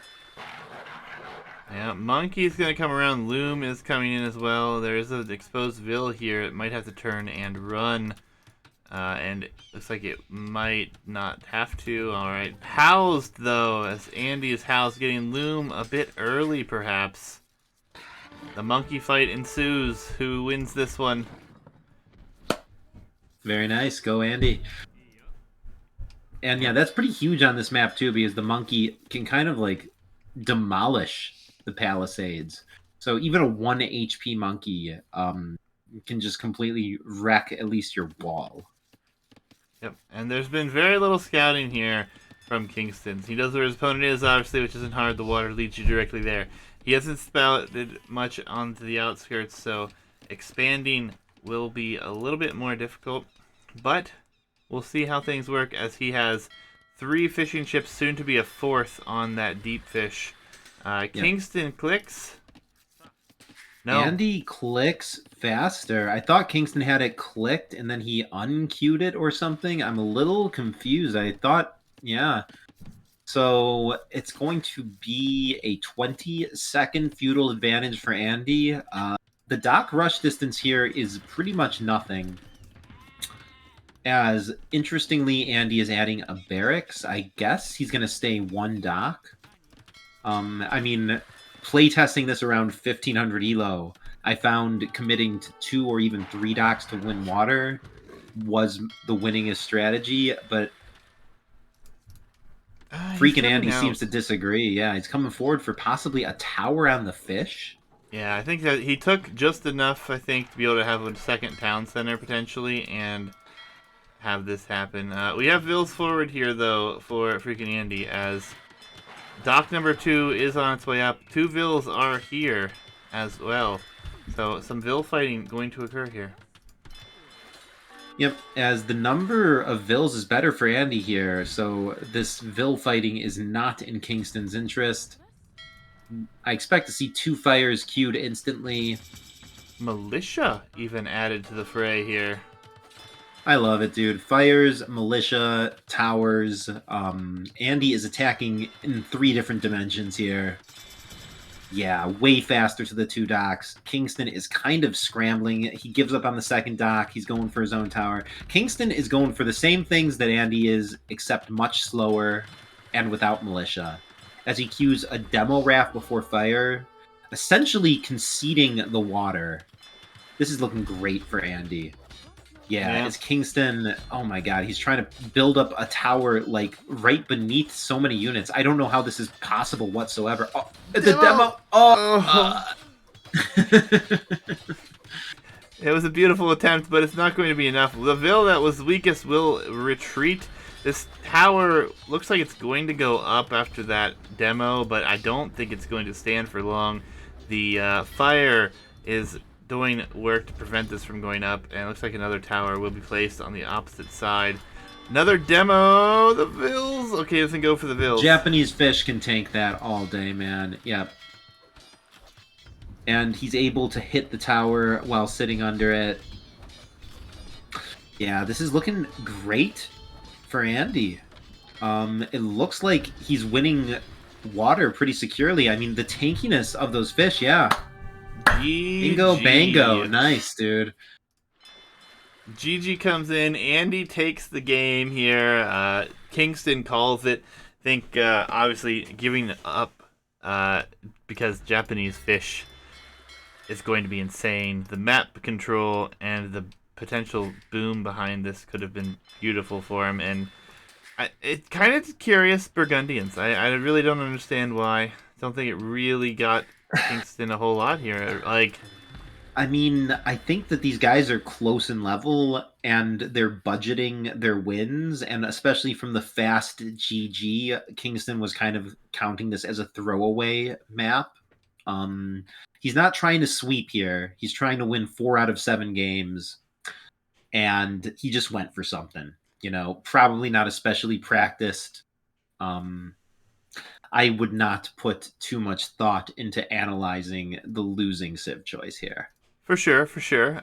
Just wanted to point that out, though. It's a strange selection. We'll see what we have going here. A win for FreakinAndy. He takes a first win of the set for himself here. He's still down 2-1, but on the bright side, he's taken a game and has now forced us onto one of KingstoNe's home maps. If you look at your screen, will be Monkey Lanes, Banana Grounds, or Monkey Arena. I feel like Arena is probably going to be saved here. I think KingstoNe is very pleased with his play on that map, this bracket, and he will opt to save that for a later time. Yep. I'm not sure, man, but could we throw up the Gorilla Driver meme in honor of that win? We can in just a second. Let me find which one that is. The comeback one, right? Yes, sir.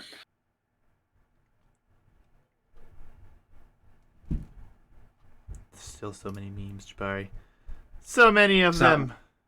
Sorry, man. It's a meme coin, meme tournament. Memes are just a big deal these days. Indeed, indeed. I'll get that up here in just a second, guys. Looking through all of them at the moment.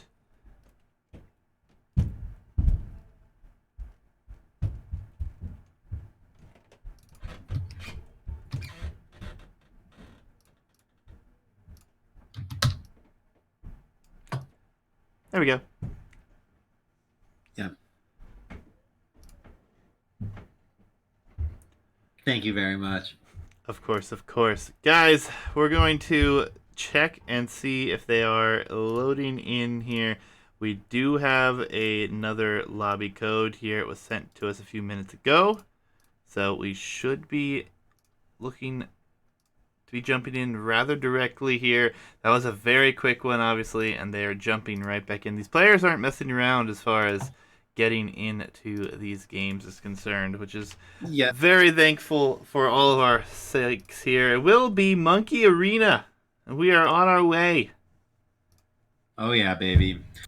Yep. But I would guess we're gonna see Bohemians and probably Teutons, I heard, is supposed to be the counter to Bohemians. It's on your screen. That's what it is. Yep. Yep. I this is what I heard from people. I've never found it to be the case myself. But I like Bohemians feel like the counter to me when I try and analyze this in my head. But I guess FreakinAndy knows better, and we'll see how Teutons are supposed to play this. As Bohemians did get a couple big nerfs for Arena in the last patch. Their monasteries used to cost 75 wood, and now it's a full 175. And there was also a couple nerfs to the Hoof Nice, I believe, to both its damage output and its damage radius. Indeed, indeed. We'll switch over to Capture Age and get things underway here, guys. As again, alt tabbing back into the game here, but Bohemians did receive a slight nerf, and before Jabari goes ahead and introduces everything, let me just state we are not using the new civilizations, but we are on the current balance patch, in case you're wondering. Indeed, and here we are on Monkey Arena. It's a custom version of Arena based off of Clown Arena. The arenas are a little bit bigger. They don't start with back walls. I think the resources tend to spawn a little bit more in the front. But besides that, it is still essentially the common arena. Here in the yellow, we have KingstoNe playing as the Bohemians. I believe they're the just breakaway consensus #1 pro arena civ. At least that's what they were saying before the recent balance changes. The reasons for that are many. They have free gold and stone mining upgrades, which, like, if you're fast castling, you get the +10 and then plus another 15% like mining speed increases. It's honestly like a stronger gold mining bonus than Koreans or Turks, for gold and stone respectively, and you get it for both of those resources. It's quite huge. Additionally, they save wood on a lot of their crucial buildings. I believe the blacksmith is 75 wood, the university is 100 wood. But very crucially for Arena, the monastery is still full price. It used to be 75. In addition to that, they can get chemistry in the Castle Age, so they can build bombard cannons as soon as they hit Imp, or even hand cannons can start massing in Castle Age if they'd like. Their unique unit has a lot of very favorable matchups, though I don't think it's very useful against Teutons here. And the fact that I'm able to list relevant bonuses and whatnot for the Civ for this long really should say it all. Just generally powerful. Their helps get extra bonus damage. It's just too much, man, honestly. And on the other side, we have the Teutons. Old school, OG Civ. Nice powerhouse. They got a good eco with the 40 wood per farm. Their units are resistant to conversion, which is especially relevant on Arena. They have a unique tech which gives their castles +2 range, in which case bombard cannons cannot touch them, which is really nice. I forget exactly what the +1 melee armor is for. Is it infantry and cavalry? And cavalry, yes. Okay, yeah. So infantry and cavalry get extra tough there. That is not especially relevant in this matchup, but it is still nice. And besides that, they also just have a pretty rich tech tree with pretty much everything you could ask for except for Bracer, which is pretty huge, but you can make up for that with some siege onagers with extra armor and bombard cannons. And yeah, I've heard that Teutons are supposed to be the counter to Bohemians. I don't see it in theory. I haven't tried it in practice. Let's see if it's true. Yeah, and it's going to be interesting. Teuton's obviously a great civ on Arena, but we'll have to see what this comes to. Farms coming down here for Andy already. Not a surprise. They're so cheap. 2 farms only costing 80 wood here as compared to what would be 120 for other civilizations. Quite interesting builds can occur on Arena, but I don't know if we're really going to see much of that at this point. Potentially just more of a straight boom.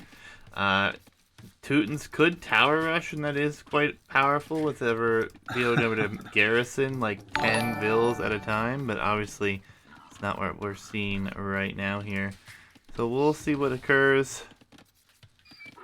Yeah, given the res, trushing is definitely not going to happen, though it kind of feels like it is the Arena meta a bit these days. Both these guys are proper clowns, though. They don't need to do something so radical. I'm sure they both like their chances overall in this matchup, and I just can't tell you how happy I am that Andy took that last game. It's not just that it's 2-1 now. He also has the momentum riding off of that win. The psychological impact that makes is just so huge. I'm sure that he's feeling relatively confident. I mean, this is as close as any series could be after 3 games, Absolutely. And do Horf Knights outrange the They do castles? not. Nah, only Turks with the +2 range outrange them. I suppose it's like No, no, no. I was gonna say maybe it's like hypothetically possible they could like attack ground the fringe of the castle, but Hmm. nah, I don't think so. Yep, crenellations is the tech for Teutons that allows for that to happen, I believe. And Feudal Age coming for both here. It looks like will be a little bit better for Andy here at 24 pop. I hesitate to call it better, but yeah, it's faster. These guys are both going for definitely practiced builds, and on Arena, a faster feudal age is not assumed to be stronger by default, I'll Well, say. it was only faster because Kingston got a loom. Hmm. Interesting. Villager That numbers are the same. Yeah, the loom click is kind of suboptimal for almost every build here. As Bohemians, I guess he could still be planning to go siege monk with the monasteries in the middle. It's a little crazy to do that against Teutons, especially with the Bohemian monastery cost nerf. Do you think it's possible that Kingston is not aware that that nerf was applied to the Bohemians? I I mean, of mean, course, it's possible. I was gonna say anything is possible, but I would imagine someone in the top 100 is well aware of the changes as they You occur. know, man, if there's one gap in the top pros skill set, I think that it is just like the rigorous knowledge of technologies and balance updates. Too many times I've noticed them, that is one area where it's quite possible and reasonable for them to be weak. They can't literally be studying up on this stuff 24/7 over the course of many years. But we will Very true. see. We will see in due time. Yeah, Mant suggesting that he could be going into Knights here, Night Siege, but it looks like it will just be FC play. But on the opposite side, we did have a stable and a blacksmith. So, yep, FreakinAndy will be up as well. I was going to say he's not going to abuse the market at all, but he is not going to need to. And again, the click is going to be faster here. And this time by a pretty significant margin, as Kingston did have a good 14 seconds or so of idle time there, just waiting for that food that he ended up buying. Yep, and FreakinAndy is looking great for relic control here. Doing this straight meta, he's going to have spears and scouts resistant to monks out faster. He'll get to castle age faster as well, so he'll have the monks out long before Kingston. And Kingston doesn't have that much wood in the bank. Um, yeah, he's actually sending the Vil out, and to his dismay, it's going to encounter a unit. I guess he was probably hoping to go for forward monasteries. Honestly, I think that he's unaware of the monastery cost nerf. This might be really ugly for him if he was planning to drop 3 monasteries for like 225 wood or whatever it used to cost. Yeah, absolutely. Barracks will be coming down first here, as he did see that already. First scout out on the map here. Nothing really to check for player scouting here. Obviously, it is going to be pretty much good. I guess the monkey did go down for Kingston here, so he does only know where the one relic is, as compared to Andy, who sees looks like 3 of them. Yeah, but I mean, the fact that Kingston tried to send out a Vil and was denied by Andy's map control is just so good for Andy. I mean, it suggests that Kingston is on his plan B now. Um, and yeah, rushing up that late barracks, he is going for the monastery. If he didn't know, now he knows that thing is full price. 1 or 2 spears is so weak to monks. This is I mean, you can't just give up the relics without contest. Maybe Kingston will get one. Maybe he'll force Andy to commit. But I feel like these are Andy's relics for sure. And on the other side, Andy's also faster to TCs. Maybe I'm missing something, but it looks like Andy is ahead in every facet, man. Military, eco, and relic control. Yeah, and he's going to have quite the farming economy behind this here. It will be 15 farms once those few are built, compared to only 8 here for Kingston, who does have to drop another town center as well. So small advantages spread across the game really can divide quickly. Um, and looks like one relic should be within control for Kingston, as it is very close, and he has a lot of military on this side. But Yep, and a single scout can really pick the monk and stop this from happening. However, and it looks like FreakinAndy is privy to that and on the ball. yeah, but there are pikes or spears here, so the conversion might have been able to come in. Looks like he will, if anything, get this closer to his base. Fever on its way, though, already, which will affect the villagers' movement speed as well. Yep, despite listing the Bohemian bonuses that are relevant on Arena for several minutes, I left out that they have Fervor and Sanctity pumping their vills in addition to their monk. Yeah, and then we will see a third town center actually going to come down before Andy's, so it's going to kind of even out here, it looks like, a little bit. Relic control, though, will easily be 3-1, and the fourth one will be left over here to fight after. And honestly, it's going to be pretty close.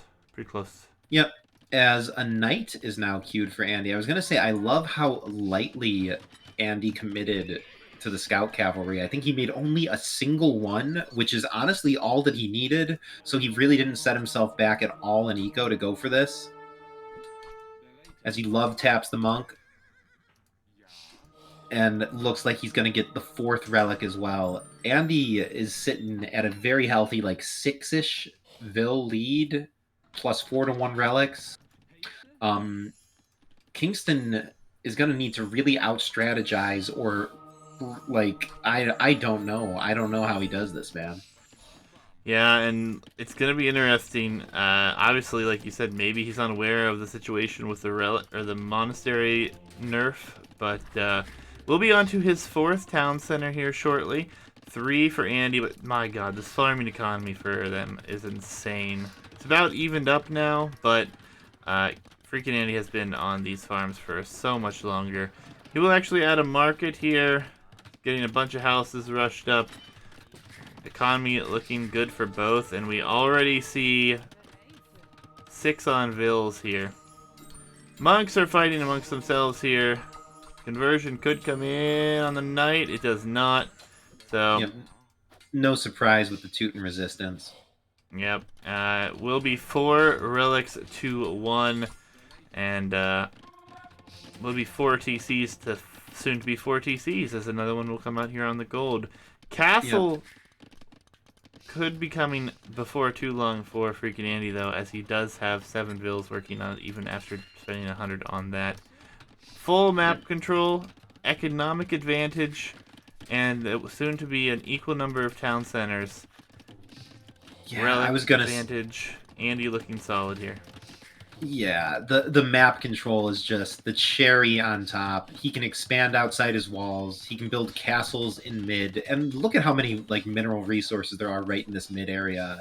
Whoever takes this is going to have a lot that they can just take from the land. And Andy with 13-0 military with a faster castle. By a faster castle, I mean, actually, Kingston has more stone in the bank, so I take it back that Andy will have the faster castle up, but he'll be able to place it wherever he wants.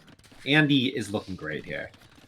Yeah, Andy is about to have this Vil pop out of this town center, and then Loom. He's had no Loom this whole time, as opposed to what created the big time difference there early on, as Kingston got Loom in the Dark Age before clicking up.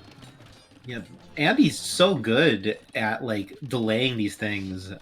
He only made 1 scout. He's getting Loom so late. He's done so much, and I think that these little decisions like delaying Loom until now and not overproducing scouts are what has made it possible for him to like stay ahead in eco this whole time. Yeah, he's lost the lead just recently, getting those resources, or not resources, getting those techs in. He did get wheelbarrow a little bit later as well, so the economy is pretty solid for both at this point. Also very close. Look at these outposts that we have for Andy coming up. We're going to shift to his point of view. He's going to attack the... Okay, the monks, we do have a monk go down here, and that will prevent any earlier shenanigans here. But you can see Andy sees most of what's going on here, and nothing really giving away. Barracks is obviously required building. There comes the castle, which he will see. Yep. You say nothing's being given away, but I feel like these players can probably guess what each other are going to go for. Like, Teutons are definitely going to go for onagers. Both players are definitely going to go for bombard cannons. As Teutons, I think you just completely skip the Helbs here because there's no cavalry Bohemians are going to bring. Ranged units, siege is probably what it is from both players.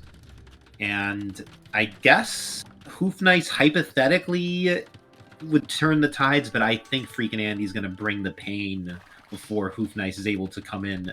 Possibly before it's possible Hoof Knights will never even be clicked. Yeah, Andy getting Sanctity, Handcart, getting Padded Archer Armor, and getting to the Imperial Age about 30 seconds faster.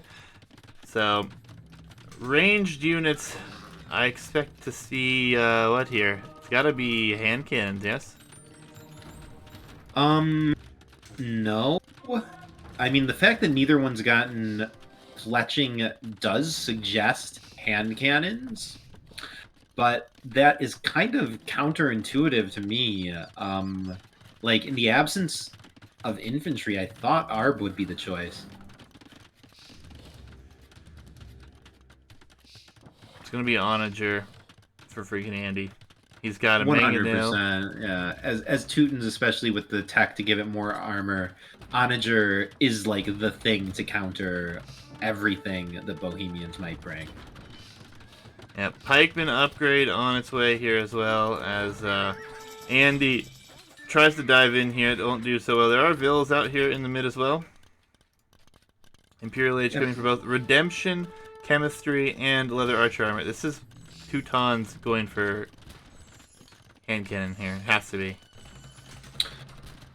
Yep. Redemption. I was waiting to see that come in from either player. If people are going for bombard cannons and siege onagers and the like, Redemption feels so good. Yep, and here it will be realized that it is in here. 2 conversions, and yeah. Oh boy, those are expensive tanky units. That's quite the win for FreakinAndy to get 2 Hussite wagons. Yeah, it will cost him the monks, though. At least 2 of them went down now. On the front, though, it will be very interesting to see how things occur. And it won't be Onager, I guess. No more Mangonels in queue. Block printing. Chemistry. And Chemistry was for BBC, so... Okay. So, neither player really bringing the cavalry, but they're both just bringing pikes. I guess just to have some meat on the field, you need some melee unit. And that is the trash melee unit for both of these civs, given the circumstance. FreakinAndy taking a nice little lead here in the Treb War, though this bombard cannon from KingstoNe is landing some huge shots on the Treb. If that first Treb goes down this easily, that's actually going to bode so poorly for Andy in this opening fight. Yeah, he does have his own bombard cannon, so a little bit of bombard cannon micro going on here. That Siege Workshop is going to go down, though. Theocracy is on its way in, Siege Engineers, and Fletching now, as we do see hand cannons from our Teuton player going up against these pikemen here. Bombard cannons. Once the monks are added to the fray, it could get interesting for sure. Yeah. I mean, this is tough to call But the Teuton player, oh boy, so much of it comes down to Bombard Cannon Micro. Oh god, those two weak cannons. If you can get those repaired, that's so huge. Yeah, he has a third shooting from the opposite direction as well. Hand cannon still very forward here. Yeah, but those hand cannons, oh boy. Given the current composition, those hand cannons were just doing absolute work. Yep. These Bombard cannons halbs. coming back. They are getting repaired. Yeah, and this is looking really good for FreakinAndy. He's slow crawling it. He's winning it decisively.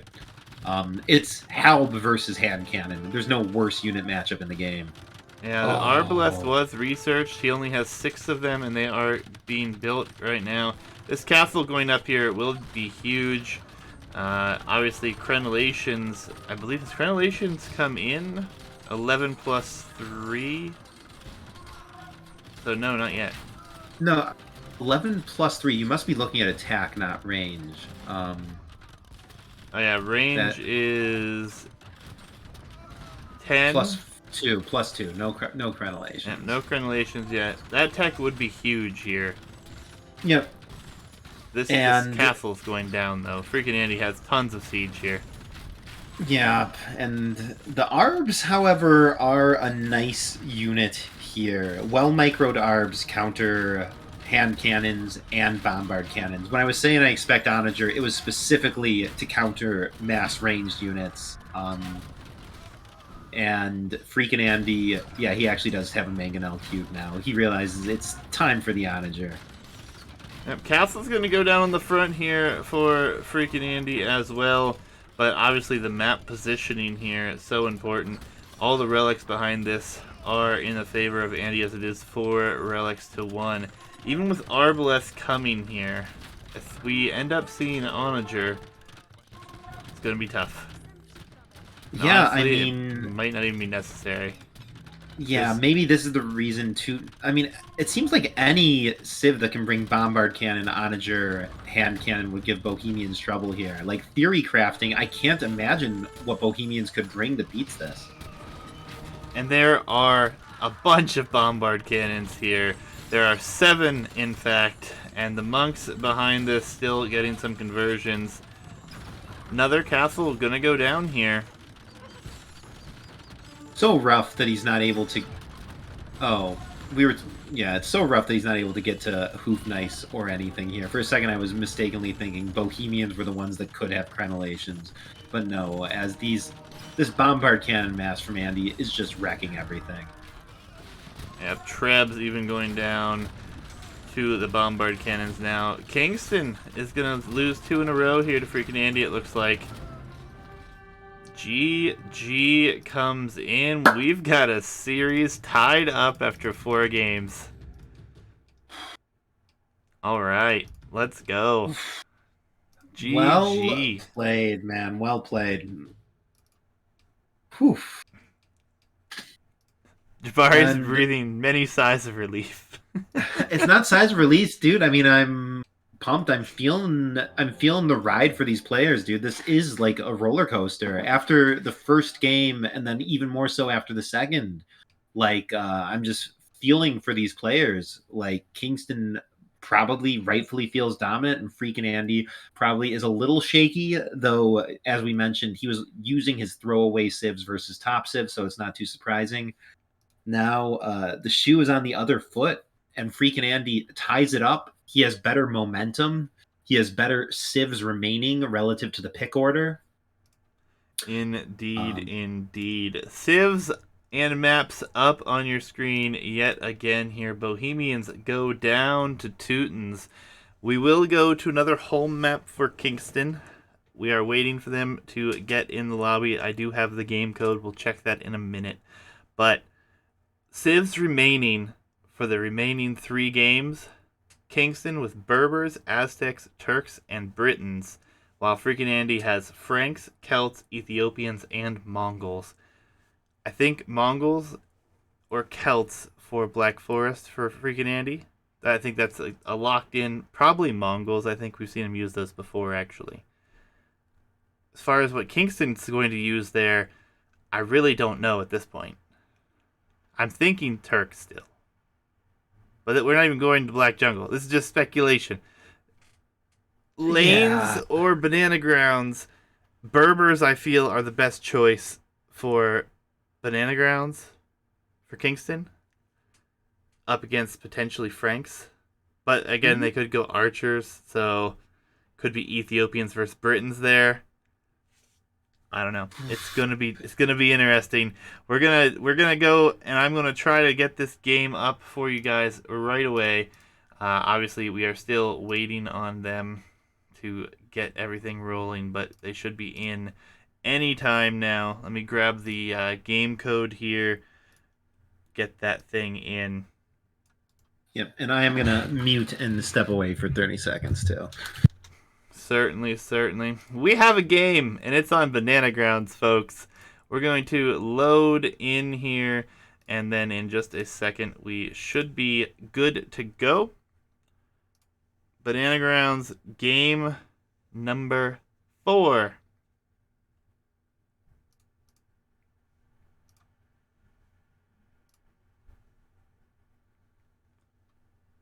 There is a lobby. We are waiting. They are in. It's going to be Ethiopians versus Berbers. So FreakinAndy will go Ethiopians. Kingston will go Berbers here. Now this map is a very feudal heavy map. There's only one boar per player. There's extra hunt in the middle. There are only 2 deer near your town center, as well as reduced berry bushes. If you guys aren't around and haven't seen the map, it's kind of a quick rundown.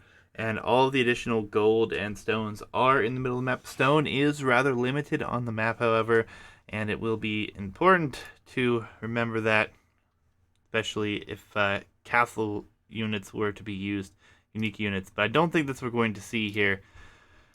Game number 5, guys, coming down to it here. We're going to jump in capture age here in just a second, guys. And we should be loading in here. It says I'm waiting in the lobby. But we're launching on this end. Cool. Back just in time. Game number 5, guys. FreakinAndy took the previous 2 to tie this series all up here. And Ethiopians is his choice on Banana Grounds. Berbers for Kingston here. Series is set to 2-2. This is a best of 7, which at this point means we get a minimum of 6 games. So buckle up, guys. It's officially tense, man. I'm properly involuntarily hyped now, and I'm sure these guys are feeling it. I mean, like the difference in outcome between first and second place is over $100. Like these are properly high stakes games at this point. Indeed, indeed. And it's going to be interesting. I think based on the Civ draft and what we have remaining, we'll have to discuss this, though. I feel like I favor Andy Civs for the maps we have left. It's tough to say, man. In Kingston's mind, he has 2 home maps remaining, including this. He doesn't need to worry about Black Jungle. He just needs to win these 2 maps. Berbers is undoubtedly a high tier pick here. I mean, they have very passable archers and exceptional cavalry, like good economy. They got a lot going for them. Like this is obviously an incredibly crucial game. Yeah, absolutely. Absolutely crucial. We'll have to wait and see how things work out here. Obviously, if you guys haven't seen it, I gave it a little bit of a rundown. Did forget to mention all these wood lines are at kind of a downward slope. So if you were to get raided here, it is even more of an issue here. It's a little easier to see on this side as FreakinAndy. You can see the difference here as the downhill hits that they would be taking potentially. In the mid, there's also extra hurtables. As you see, we have scouts in the middle here for Kingston as he's trying to bring in as many as he possibly can here. Bringing in his singular boar. Already pushed his deer. Same for Andy on the other side. And we have a crazy matchup between these two so far. I can't wait to see how this one ends, man. For sure. Yeah, Kingston, I mean, the last time I checked, he had 3 different accounts in the top 100 by Elo, with the highest one being around rank 30. FreakinAndy, he had only one. It was around like rank 50 or so. So Kingston has some reason to feel like he's slightly better, but when you're coming off of 2 losses in a row, you have to be shaken. I feel like momentum in sports and games is such a real thing. And FreakinAndy probably rightfully is feeling great right now. Yeah, absolutely. And I did check beforehand the profiles being used. Kingston is 39th on the ladder. Andy is 67th on the ladder. Obviously, that does change. It is a fluid scale and continues to change as people go up and down. But that was where we were at the beginning of the set here. Two of the top 100 players in the world going at it here. And Kingston with Berbers going for a drush. The drush here. If you can get into the opponent's unwalled wood line, pays off absolutely hugely. I feel like, though, if it's at all anticipated, it can be walled out, in which case it's a near total waste, as the upcoming archers in Feudal Age will clean it up so easily. What? Kingston. What? Timeout. Timeout. We're going to have to check up on this, because I saw that with my own eyes this time. The monkey killed the deer. Yes, we definitely witnessed that. Maybe you can like control click it or something. A normal right click 100% does not attack the deer, though. I'll say that. Yeah, but this monkey is gonna get in here, and Loom is on its Oh way. no. Oh no. Oh boy. Oh, this hurts, man. It looks like, oh, Oh, beautiful. Please don't let it in. The monkey can absolutely wreck these unfinished palisades. Beautiful little quick wall, but it buys the men. Oh, Andy, my man. Oh, yes. Oh, yes. That was just wonderful. Such good survival from Andy there. That is unbelievable. and he was on his way up beforehand as well. He's going to save every Vil thus far. These are going to be downhill hits, though, so these Palisades will be under an extreme amount of pressure. But that was beastly. And my goodness, here he gets another one in. Andy's feeling good here. He's going to be up 30 seconds faster. He has shifted to gold, as Ethiopians will be predominantly going for that archer production. And Kingston is a little bit delayed. He is up with 22 pop compared to 21, however, in villagers.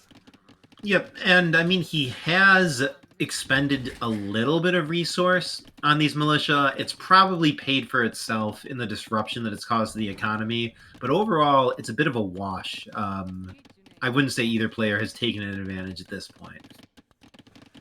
Yeah, I mean, the score would tell you that FreakinAndy is going to be ahead here, I think, in a second, but that's simply because he's going to be up faster with upgrades.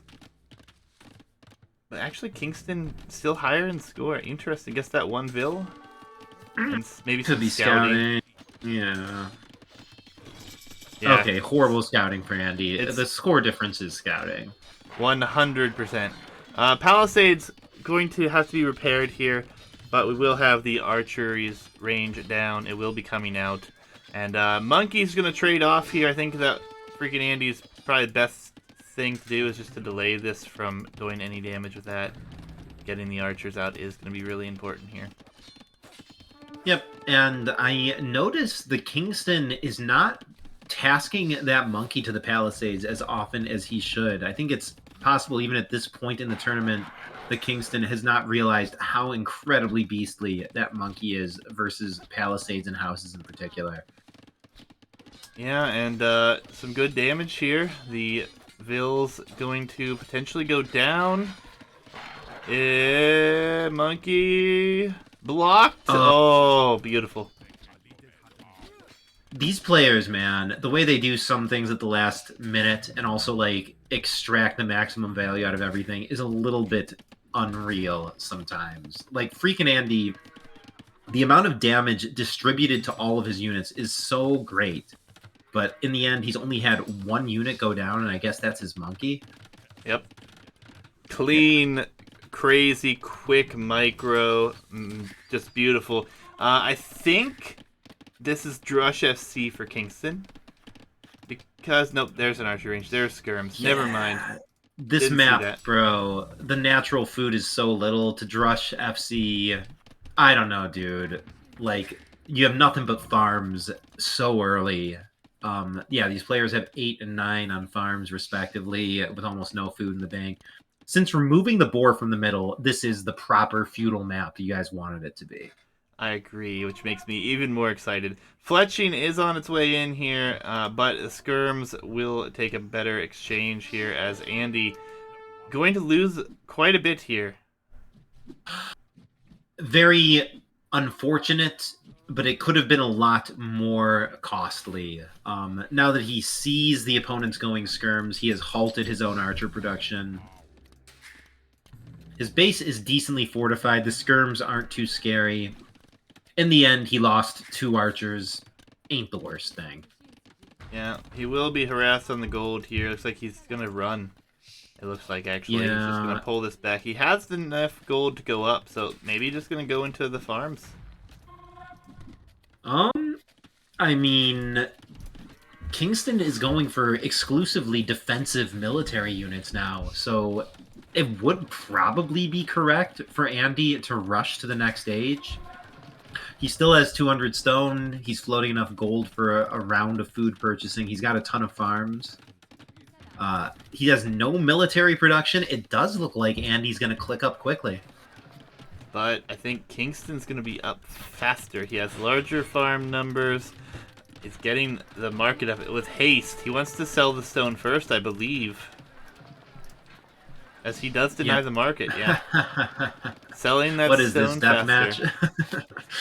It's a solid position, honestly. I like the idea. Obviously, probably not going to go for any sort of unique unit in this game for either side. So, selling that faster, you know, you're going to be able to click up at a pretty considerable time. Andy did end up selling 100 of his stone. Still not up on his side just yet. Could be very even click up time, it looks like. Yep, and I guess for Ethiopians, crossbow must be the play. For Berbers, it's gotta be 2 stable knights. Like, with no stone, maybe even 3 stable or something. Yeah, I think selling the stone, this is a very clear 3 stable all-in play here for Berbers. I just don't think anything else makes sense after he sold all that to get up, and he's going to end up getting up 18 seconds difference, it looked like. Yep, I'm still waiting to see a single stable or a blacksmith upgrade, though. He is not, even to us, with full vision. Okay, he's... That could just be for the standing skirms. I don't know. It's definitely not for a long-term play, I don't feel. It's Cav Archer, bro. It's... Cav Janitor? Archers? Janitor? The janitors are 10 food cheaper now. And it's kind of a full counter to Cav Archers and crossbows. Is it? Janitors, dude. He's getting archer armor, so it's going to be skirm production for now. 1 range production. He is forward. He is denying gold. This is going to be very important here. I guess we're going to see maybe a knight. Oh, he's going to dive. He's going to dive. Yeah, with all these farms there, it's difficult to do some sort of crazy wall trap, but these skirms are just toast to a knight as he's going to undive. Yeah, he saw the stable and he's out of here.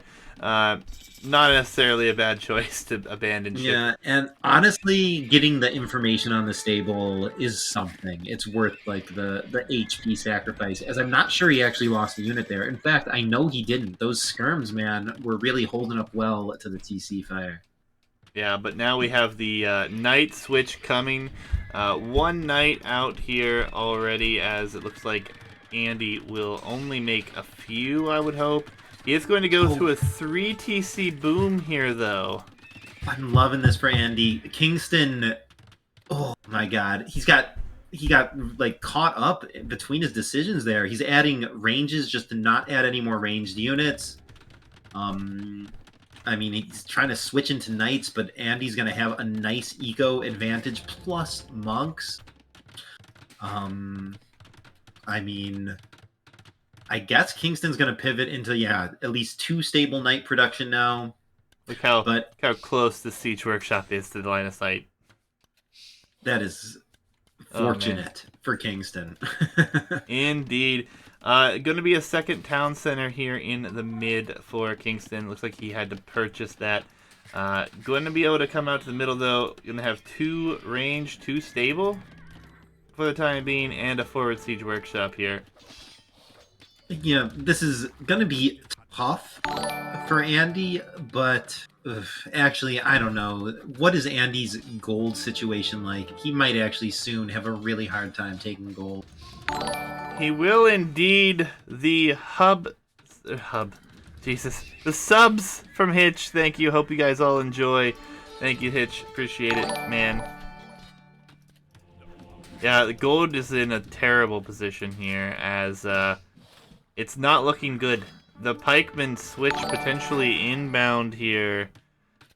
Yeah, fortunate to get that pike upgrade for free, so it's not really any commitment.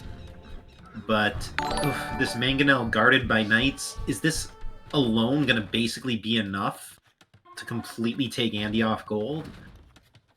I mean, he's definitely off gold for the time being. Mangonel of his own coming out. 3 town centers, though. The 2. If he can somehow hold this, he might be okay. Again, everyone who got a gift sub today, thank you for that, Hitch. Do appreciate it, man. Yep, as these gold units for FreakinAndy are so irreplaceable. Very nice attack round, but these... Oh, you know, FreakinAndy appears to be holding, but how long can you hold with 0 vills on gold? Like, isn't it a game-losing condition in itself to have 0 vills on gold? It's definitely not a game-winning situation, that's for sure. Mangonel's here, though, as we see a house deleted. Gonna take some shots. If he directly shoots at the Mangonel, he might be able to kill it. Oh, the Knights dive, though. This is big. Yep, but I mean, Kingston is able to replenish his gold units. FreakinAndy, I guess he's exclusively selling wood for gold. He sends a couple out to it now. I mean, he's got enough wood to make something happen if he wants to. Maybe even like an additional TC on another gold. And somehow that Mangonel shot missed pretty much everything over here. Yeah, this is interesting. Andy does have a significant villager advantage, though, so if he can hold for a short time longer. He does have gold now. If he can just hold, he might be in an okay position. It is going to be a bit rough. Need to see a big exchange of Mangonels here. Oh, he hits all 3, but just barely. And the longer this siege goes on, the better for Andy. He has kept 3 TCs queued the whole time. His Vill lead is approaching 20. And the knight numbers for Kingston are still single digits. Oh, yeah, this is a great exchange. The Mangonels have all gone down except for 1 here. And the monks aren't going to get the kill. The other Mangonel comes and will shoot at skirmishers, unfortunately. More monks coming out. The monk play behind this is insane, too. Conversions coming in here. Mangonels go down, and this is starting to turn. Kingston lost pretty much everything on the front here. The turn has happened, man. I mean, the situation was Kingston had better military plus the aggressive position, but he was down in eco. Now Kingston's just down across the board. Like, Andy weathered it. This is his game to lose now. That was insane. What the hell was that micro with all these knights and everything? It was beautiful. Another siege workshop moving to stone. It will be 4 town centers to 3 here. Monk does pop out here. I think it did get a conversion, maybe not, but nonetheless, not a big deal for Kingston. He's just trying to retreat at this point and hope that he can boom up behind this. But Andy is on his boom game as well. Kingston's going to be trying to boom up 4 TCs versus 4 TCs, starting with a 20 vil deficit. Yeah, and Wheelbarrow coming in now, so his villagers will be quite active and in a good place. This Mangonel will go down to Knights. It misses its shot as well. Not the second one. But nonetheless, Andy has to be extremely happy being pushing this back, but it's still something to be concerned with here. The game is still fundamentally close. It's definitely not won, but his advantage, I mean, both players have no military, and he's just up a straight 15 vils in eco. Yeah, and he's getting infantry upgrades, so potentially going to see some infantry from him here. Just pikemen, potentially. No, archers are in production. Alright, so he's going to go a couple different directions here, it seems. We'll see how this works out. Yep. Yeah, I mean, versus Berbers, especially when you know that they're already going for knights, teching into everything for the pikemen is just a must. They will definitely do good work, as I don't know what Kingston can go for here. Is he just going to try and go knights, cavaliers into pikes? That's kind of the weird place that we're at right now. I mean, the economic advantage is already dwindling downward. The forces that have come forward have been more mobile, have been able to do the damage here. Mangonel's Monk's doing a lot of work in this game. I think we almost have enough for a castle for Andy. That castle placement and where it goes is going to be very important to see. Obviously, he is going for it because he bought the stone even. It will be on that siege workshop on the front, so he 100% wants to clear up the monastery and the siege workshop. Doesn't want to deal with that anymore. I think that's a solid position for it. No Mangonel coming out either, so it should go up without problem here. Definitely worth noting, this map has very little stone. I think enough to afford a total of like 6 castles between both players. It also has very little gold. Like, it wouldn't surprise me if there's fewer than 10k gold left on the map at this point. There are 23 tiles. Obviously, some of them have been taken. Yeah. I'm just thinking of the castle placement for FreakinAndy. He's choosing to secure his home base, which is, of course, very important. But securing additional gold piles is going to become essential as we get into the late phase. Yeah, the economy, though, suggests that Andy is going to go to the Imperial Age rather soon, and I don't think Kingston is anywhere near, honestly. So Imperial Age timing going to be vastly different here. It's going to be interesting to see how that affects everything. As we see Elite Skirm upgrade coming in, obviously a Janitor has been created, in case you guys wanted to see that. Alright, we got a Monastery coming in the mid here. Mangonel going to be caught out. Oh boy, the drastically faster click up from FreakinAndy, while he also has competitive, slightly larger army, kind of spells Andy's win here. I mean, like, Halb Cavalier, maybe Halb Arb. I mean, he definitely does need to keep cavalry in the mix to deal with the skirms. But Kingston is, like, so far from Imp. When the players are of similar, like, strength and numbers and eco, the Imp player is just gonna rack. Yeah, I mean, the crossbows do not even have Fletch or Botkin, though. This castle, though, will prevent some of these buildings from being used that were just created, at least for KingstoNe to buy himself some time. It also is in the direct center of the map, so it will be an important position to hold. There's a lot of military here for both sides, though. This castle, though, man, it's kind of... It does deny Andy a lot of his buildings, but with Andy being almost at imp, that castle is just like such an attractive Treb target. And I think Andy can very easily set up camp with his Trebs and defend them and take it down. Yeah, Mangonel!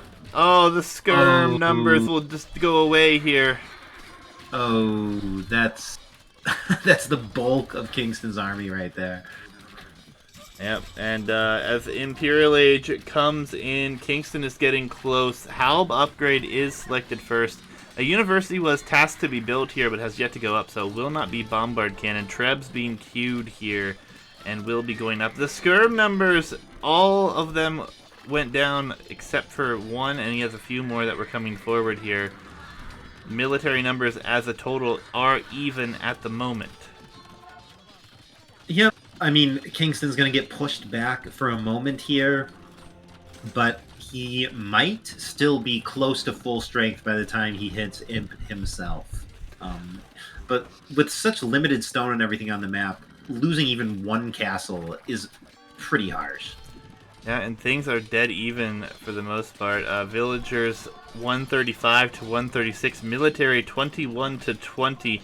Only difference is the Imperial Age is here for one player, not for the other, and we have halbs that are nearly fully upgraded.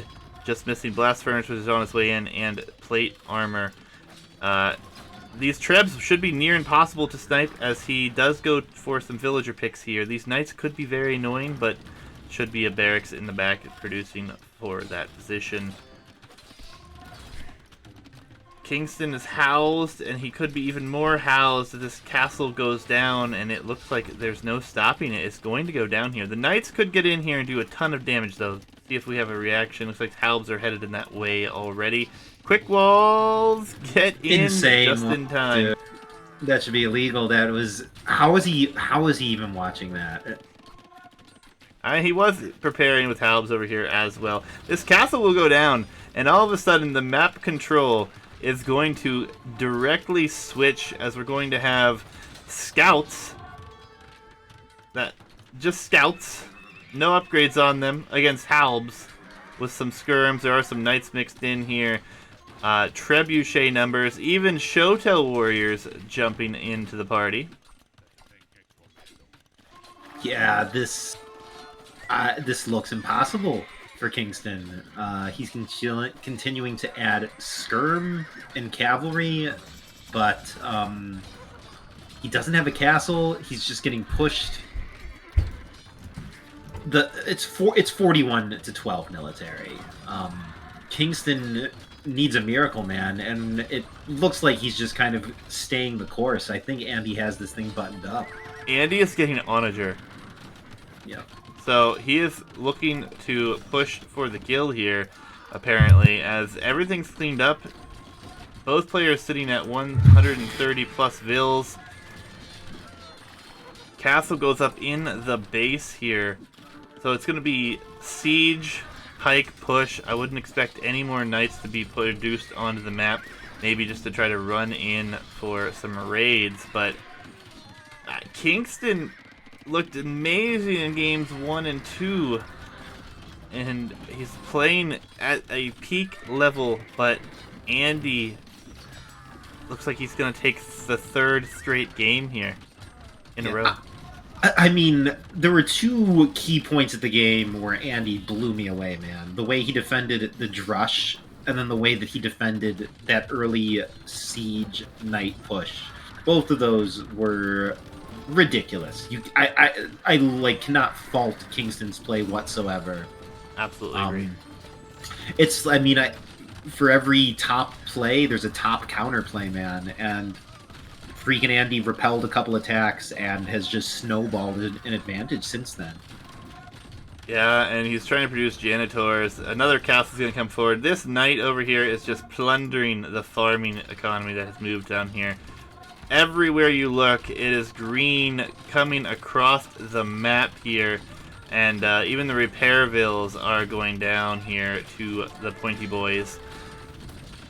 Yeah, it is funny. The first game Kingston lost, he called the GG after like 8 minutes of real life time. The game didn't even go to Castle Age. Here, when he's 2 games from defeat, I mean, as a caster, yeah, it was clearly over for a bit, but he definitely does not want to give up anymore unless he's 99% sure it's toast. Yeah, absolutely. And what a hold. I know you'd mentioned the Drush. I don't even know if you said the second point at this point. The defense with the monks and the siege with no gold was one of the best holds I think I've ever seen.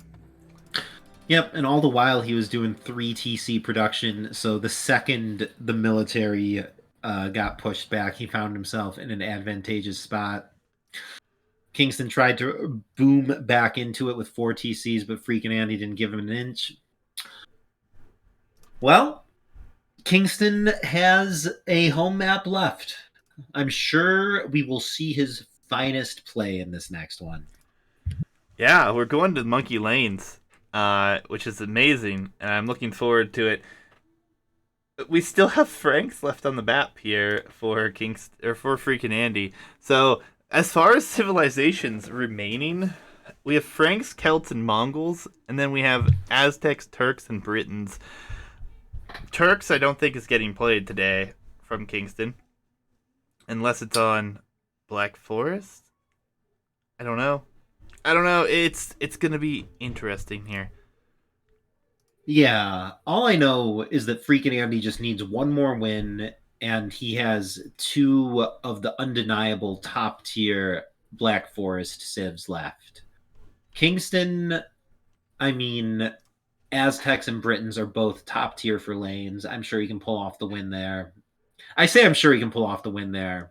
That's how he has to be thinking. I bet both of these players are making sure that they have a good civ left for Game 7. And it wouldn't surprise me if FreakinAndy is going into this next game in a weaker position, both in preparedness and civ choice. I don't know. I think he goes Celts here. I think Celts are great civ here, and I think it's gonna be Celts Aztecs. I think it's got to be Franks from Andy. Andy, I believe, needs to leave both Mongols and Celts open for the Black Forest so that there's ambiguity about his civ pick there. But I think there's a lot of aspects of the top pro meta that we are not privy to. For sure. I mean, we'll see what happens here. Obviously, guys, we're trying to get into the game room behind the scenes. They posted it like 5 minutes ago, which means we should be in relatively soon. So far, no dice though, so we'll see what happens. But what a set, guys! We're going to Game 6. FreakinAndy was down 0-2 and is now leading the series 3-2 here. So it's funny, actually. The one loss that Kingston took in the entire tournament prior to this round was on Monkey Lanes in the semifinal versus El Matador. I don't want to say that like foreshadows another loss or anything here. It's just a fun fact. Yeah, we'll see what happens. Still trying to get in here, guys. As soon as we're in, we'll get it up for you. But man, what a set. And it is Monkey Lanes, guys. Let's load in here. It will be just a second. It will be Aztecs versus Franks here. And we are just waiting. The game is about to launch and we'll be in. Yeah, I think Aztecs was the civ that Kingston lost to, actually, versus El Matador. So maybe he's employing the same strat that bested him. Maybe indeed. Kingston will be in yellow with the Aztecs, needing a win to stay alive and force a Game 7. Franks for FreakinAndy here. His #1 pick in the draft. Coming down from an 0-2 position to be in the lead right now. What a set. Yeah. Yeah, looking up at that progression up by the scoreboard, Kingston, Andy, it just doesn't make sense, man. I guess this is how these things go, man. It's freaky. There's momentum. Um, I don't think it's just chance, man. I think that once you've won one in a row, you're more likely to win two, and once you win two, you're more likely to win the third, dude. Like uh top players, they still have the exact same like psychological challenges that we have. I mean, you've seen it so many times in pro tournaments where they'll like lose a boar or do some other horrible mistake, which you can only subscribe to jitters. And I think Freakin' Andy has legitimate strong momentum at this point. Yeah, yeah, but it only takes one slip up to lose that. We'll see what happens. Obviously, if he does go to a game number 7, we're going to Black Jungle, which is Andy's last home map. So, if that happens, it's going to be really entertaining to see. But first, we have to see if Kingston can force that game number 7. The games are live, so huge shout out to both of these players. They've done a beautiful job of communicating with us today, and Yep. everything has gone very smoothly. They've been in the games very quickly. Like you said, it is late for Andy, as we see Andy forward with a monkey, and there is a lone villager here. Kingston's gonna have to try to save it. Yep, I mentioned before, I don't think that Kingston is as up on his monkey combat mechanics as I would expect at this phase, though he does manage to fend that off. And yeah, as you say, these are live games. Everybody who's happening to watch this live, if you want to send your energy to the players, compared to every other game from Rex that we've cast, this is the one time it might actually do something. Indeed, indeed. It's not already completed, if that's what you're meaning, but it's gonna Well, be insane, guys. there's I think that when people root for sports, I mean it's like similar to like praying for something. I don't know if it works, but like it definitely might. And in this case, these guys are playing right now, and I don't know. I don't want to say that I believe in the power of rooting for a player, but it definitely doesn't hurt, you know. Indeed, indeed. It's gonna be crazy, guys. Let's see what happens here. Both players pushing the deer. Fortunately, Andy was able to save his monkey here and get those deer into his town center. On to berries with that bonus as well is quite nice. Obviously, he's going to be walling with small walls here. He's going to get loom, and he was housed there, so a little bit of a rough patch there for him, but he should be in a fine position still. TC time only being idle for 7 seconds altogether for both players, so not too bad at all. Lots of food under the TC here for Kingston.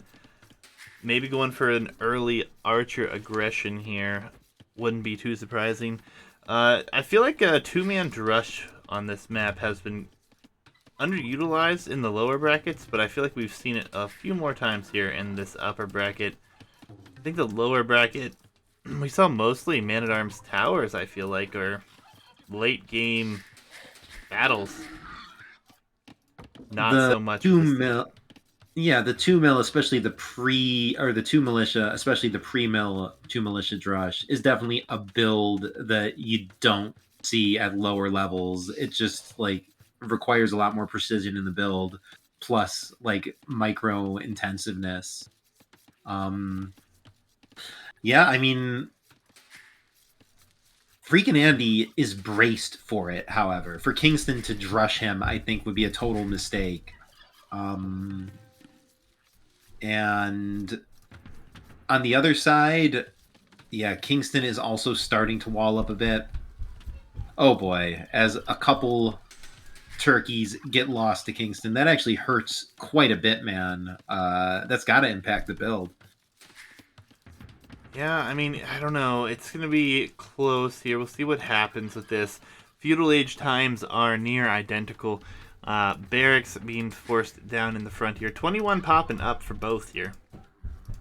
You know, the barracks being forced down for Andy kind of signals men at arms, right? He would have just built it with one if he wasn't planning to kill Q militia. I guess that's not true.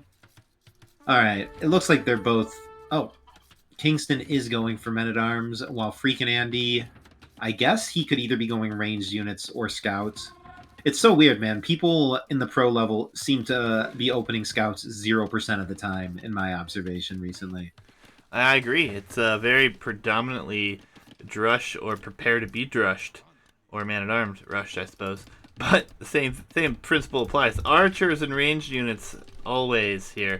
The turkeys will make it away, so Kingston is successful with his lame. First lame I think we've seen, other than the deer kill there. But laming is permitted. Laming a boar hasn't gone so hot for those who have tried, and hasn't been done as frequently as we hadn't heard people anticipate. An archery range will be dropped here. Will be in range of the town center, so these vills will not be harassed to get it up. The Berryvilles, though, quick walling themselves in already. So, yeah, very nicely prepared here. He actually deleted the walls on the wood line, but he could always bring those back if he so chose. Kingston is really going around the outside here. I'm pretty sure Kingston has not allowed these to be spotted yet, hoping for a surprise arrival at the mill. Must be disappointed to see that they're fully pre-walled. Yeah, and he has not clicked the Man-at-Arms upgrade. Doesn't look like he's going to at this point. We'll just shift into Archer production. He is walling up at home. Both players, we should mention, are starting to chop to the outside. If you guys are new and haven't been here for the tournament, the lanes are separated by a small section of walls. As Andy could be in trouble here. He's going to have to pull all vills to fight, it looks like. Archer is here as well. It's so sad to see this after he had it fully pre-walled. I guess he deleted it so that he can more easily add a few vills. He's going to get away with a 1 HP vill. Oh, he does. That is ridiculous. That is absurd. I mean, he's still taking a bit of damage in various forms. He is properly losing at least one vill. Lost an Archer is losing quite a bit of wood collection here. Overall, things are going well for Kingston. He stole the sheep. His drush, without even being men-at-arms, is doing considerable eco and a little bit of military damage. As, yeah, Kingston up 4-2 military, up a vill, maybe even more as Andy is housed. He's about to start camping the forward gold. Andy is probably thinking about Black Forest right now, man. This is looking rough. He probably is. And this militia came in, I think, and yeah, he did snipe that 1 HP vill, so it did go down. 4 vill advantage now for Kingston here, as Kingston got a vill on the front as well. These archers were able to do that. Fletching coming in for Kingston. Wheelbarrow on its way in for FreakinAndy. But he is going to be at a loss here. Fletching is in for Kingston now. The exchange continues to go bad for Andy. I mean, I do want to keep focus on the game while the game is competitive. But truthfully, prior to this, FreakinAndy was already probably psychologically preparing for the Black Forest game.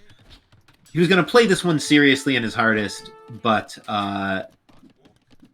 he knows the way that he can actually plan and probably most reliably win the set is to give Black Forest his all.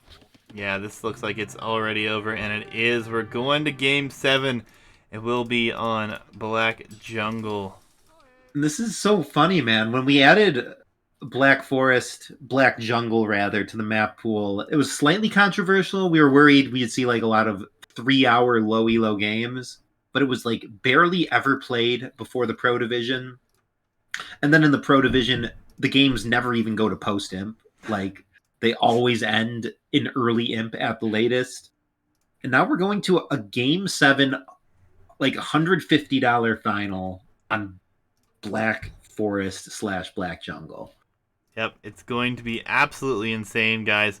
They did just finish creating the game room 1 minute ago, so it looks like we will have a bit of a wait here, which is fine. We've made it to Game 7 in this finale here. Huge shout out to both of these guys. playing these live for us, working with us on the schedule, communicating everything perfectly along the way. It's been a pleasure, really. And we're going to Black Jungle, or Black Forest for those who aren't aware that we renamed it. But Civs, Britons or Turks, who are you taking if you're Kingston? It's a groaner, man. Turks fall off in post imp. You don't want to go Turks versus Mongols whatsoever. I mean, if you're going Britons, the big hole in their tech tree is the lack of Hussar. Their fully upgraded light cav is still passable. Mm-hmm. Britons, I can imagine beating either of these civs with Britons, but I cannot imagine beating like high level play from either of them with Turks. So Yeah. I would choose Britons personally. Fair enough. Fair Like enough. longbows plus fully upgraded skirms and helms if you need them, plus like fully upgraded light cav. I guess they don't get bloodlines or hussar, but they still get all the blacksmith. They have onager. Crucially, Turks don't have onager, so they can't open new holes. Turks have some big holes in their game, man. They Well, like have some, yeah. not to interrupt, but it will be Celts versus Britons. We have the game room. We are waiting for the spec chat to end here. And yeah, we're in. And yeah, no Cove Hitch. They did not want to play water. But we have a game 7 between FreakinAndy and Kingston on Black Jungle. It's going to be insane. Celts versus Britons will definitely be interesting. Game 7. That's all I can Freaking say. Andy, yeah, coming into the series as the underdog, starting it off with 2 consecutive losses, is now with, I would say, pretty clearly the favored Civ on Black Forest. When Kingston was spending his time choosing his last Civ for the draft, I doubt he thought he would actually end up playing it, especially on Black Forest, but here we are, man. Maybe he can do the noob dream and get up to like 100 elite longbowmen. I don't think we're gonna see that, to be honest, but we'll see. It's gonna be tight. It's gonna be interesting. Andy has yet to lose a Black Jungle game in the bracket. I think he's probably pretty happy Game 7 is going to be on this map, and it's going to be interesting. It's definitely something to be here for. Thank you guys for being here to watch this live. It's going to be insane. So much time And left. We're still waiting. We're almost there. 30 seconds and less. yeah, I am very happy this is going to 7 games, man. After all the months and everything, I don't know, stuff like this just seems to line up. I guess I was saying it before the series started. There's a lot of like self-correcting mechanisms, like players saving their best civs and maps for the end, and like the losing player being more motivated. That seems to kind of naturally engineer these game 7s. But still, man, so happy when a final goes to 7. Oh, yes. So very happy. And we are in, guys. The game is underway. We're going to go to Oh Capture my Age.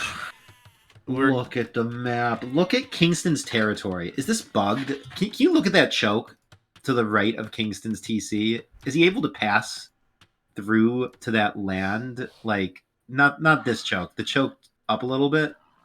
Oh, like is the area in the right accessible to Kingston? And are they playing it unexplored? I'm curious. They Okay, he would need are to chop through the. not. Okay, they're playing it correctly. I think we just let it roll, bro. But this is unfortunate for Kingston. His territorial extent is nothing. Those sheep are bugged. I think we need to call a re for him. He has an accessible sheep. Yeah. Why don't we do you agree? Yeah, I'm fine with that. Yep, Kingston has inaccessible sheep. I think that formally fits the definition of a bugged map. Why don't we should try to tell them ASAP. Yep. Working on it right now. I don't think that it's like giving away their strats in the beginning or something too.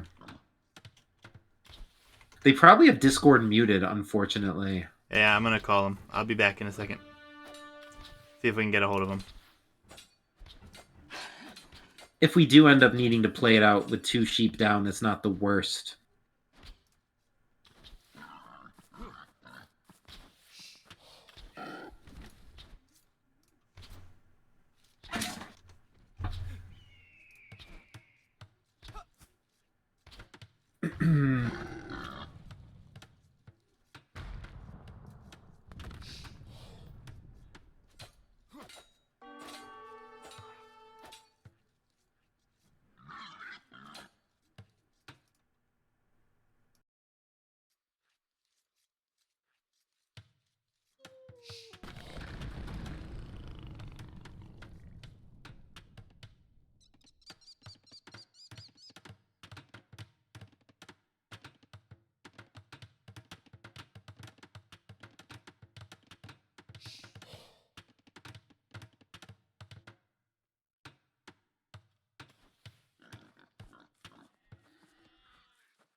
Alright, so we're trying to get a hold of him, guys. You guys are watching what's happening on the screen here right now. Do apologize.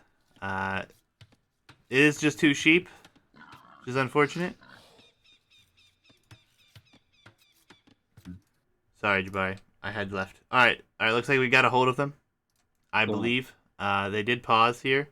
So let's see if they can message us. I think it's pretty unambiguous that 2 stranded sheep is an admin re. Well, the right? boars are there too, though. Oh, but there's a boar? Those are extra boars. I know, but I don't. Extra boars. If you want to have a formal definition for a bugged map, 2 sheep inaccessible, I think, is one of the conditions that makes it bugged. I don't know. We're the admins, dude. We have to make the decision. I already messaged him to re, so. Yeah. I feel quite confident that that is the correct thing to ask. And the way the opening played out, I don't feel bad about it. It's an incredibly typical, expected outcome for the opening. For neither player to lose a villain, for the wall to get put up in the choke. Yep. I don't know. They haven't responded. They can be discussing it between themselves, and if KingstoNe doesn't want it, he is entitled to choose to still play the map. Of course. We'll have to wait and see. Yeah. Right now, just awaiting a response from them. It's like they had a pause. One of his teeth broke while eating candy. Sorry, go. So apparently they did not notice what was going on here. Okay, but you did communicate to them, specifically to KingstoNe, that he's got 2 stranded sheep.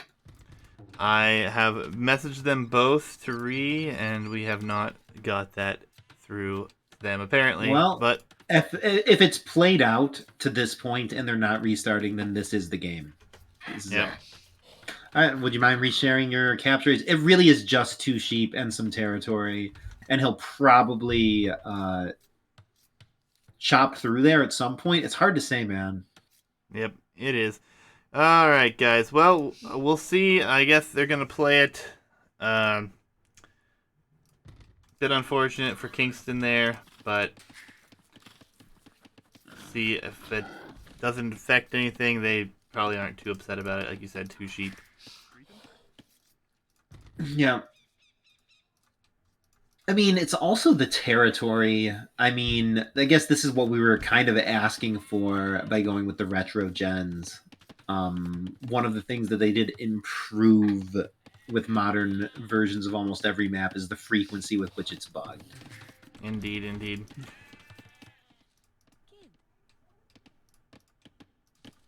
Alright, as far as the game goes, because it seems we're sticking with this one since they've been unresponsive, unfortunately. Looks like it's, FreakinAndy just found 2 of his sheep as well. He is missing 2 of his other sheep. He doesn't have his monkey, so I guess it kind of works out. Yeah. I mean, he does have a pond and stuff. You know, things things aren't totally fair. That's the nature of map gens. There's just a line at which you're supposed to say that it's past the threshold. It's done. This is game 5. Let's go. Or game 7. Let's go. Yeah. Yep. I'm not sure if Hitch is being sarcastic or not, but we the rules specify to play it on natural. Yep. So they cannot see that, or they would have probably asked for the read themselves. Potentially, probably would have, because this pond here for FreakinAndy. He actually has 2 ponds. I think the one in back has no fish, though. Does not, but still, he can fish on 2 ponds, so. I don't think it's worth it to fish with traps only.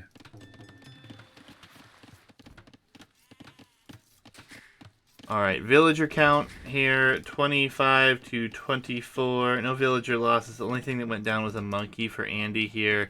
So, he is lacking his sheep as well. Celts versus Britons, game 7 here. Yep.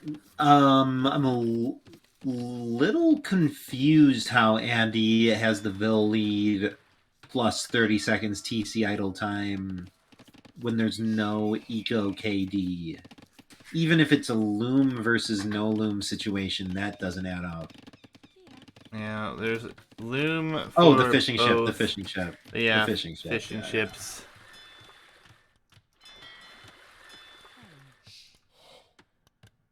Yep. I mean, this is early game Black Forest, man. We just gotta sit and wait, you know? Much more so than Arena, it's just chill time now. Big, long build-up. Like, the missing those few sheep or something maybe impacts the time at which they arrive at things by, like, 10 to 15 seconds. Which at the pro level is significant, but seldom game-determining, I'll say. Indeed, indeed. Knight, they have been unresponsive. Yep. I've tried to call them both. I've messaged them both, tell them to and it's bugged. They paused, but it's because Andy apparently had some issues with some candy. So, Yep. we and can't do anything else, which is unfortunate, but... At this level, I feel like the players tend to be aware if they have 6 versus 8 sheep. Oh boy. Honestly, it doesn't matter. It really doesn't matter in the end.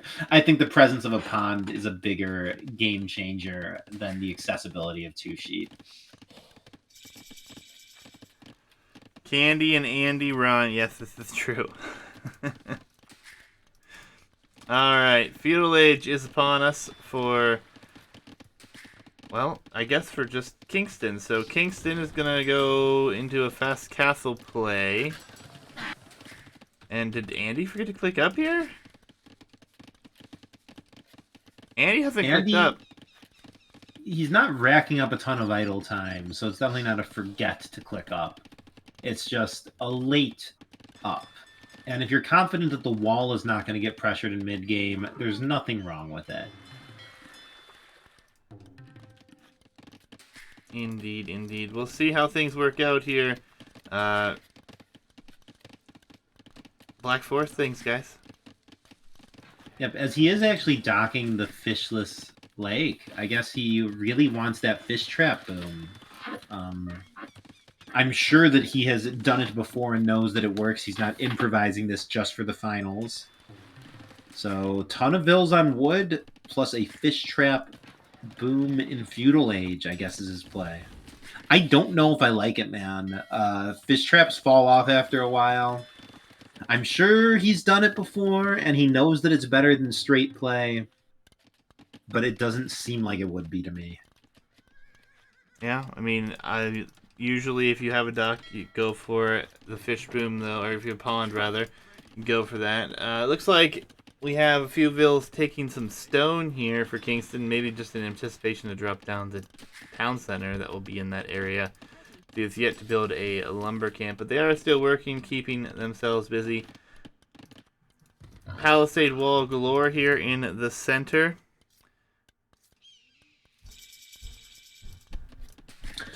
Castle Age is upon us, though, and Andy will be up here relatively quickly, as he will just be waiting for his buildings, as will be a nice boom for Kingston here. He will grab Wheelbarrow right away, drop his second and third town center, and the one town center is clearly on for the stone here, I believe, as it will be 4 town centers. He actually ends up using the market, it looks like. Yep, and the one on the right is pretty close to the bugged choke. I bet he will chop through there and use that land, because honestly, without access to that, he's tight on space for farms and buildings. This is true, yeah. Fish trap numbers 3, 6, 7, 8 so far, looks like, in total. But Kingston, less vills, more town centers, will have plenty of time to catch up on that with his boom here, and all things considered, should be pretty happy with his position after everything. Yeah, I mean, in the late game, you're happier to have the vills, but I'm sure that these guys are practiced, and I don't know, man. I personally never delete my fishing ships in exchange for farmers, but I wouldn't put it past these pros to eventually do that. Yeah, just tons of fishing traps, though. 10 on one pond here, and then there'll be 3 on the other. Kingston here has gone for a few outposts, so we'll take a look here at what he has as far as vision is concerned. Cannot see them, just ever so slightly out of the reach there. Yeah, he must realize that he has far less than half the map here. Yeah, I mean, Monkey's headed over there. He's putting up outposts everywhere, which is common on this game mode for sure. Yeah, unfortunately, he hasn't spotted the bugged choke, so I'm not sure he'll eventually discover that he has so much extra space there. But regardless, Kingston's looking pretty fine to me here. Yep, villager numbers are equal as of this minute, and it is still 4 town centers producing compared to a second town center on its way up right now. Yeah. Andy's alternative build here, man.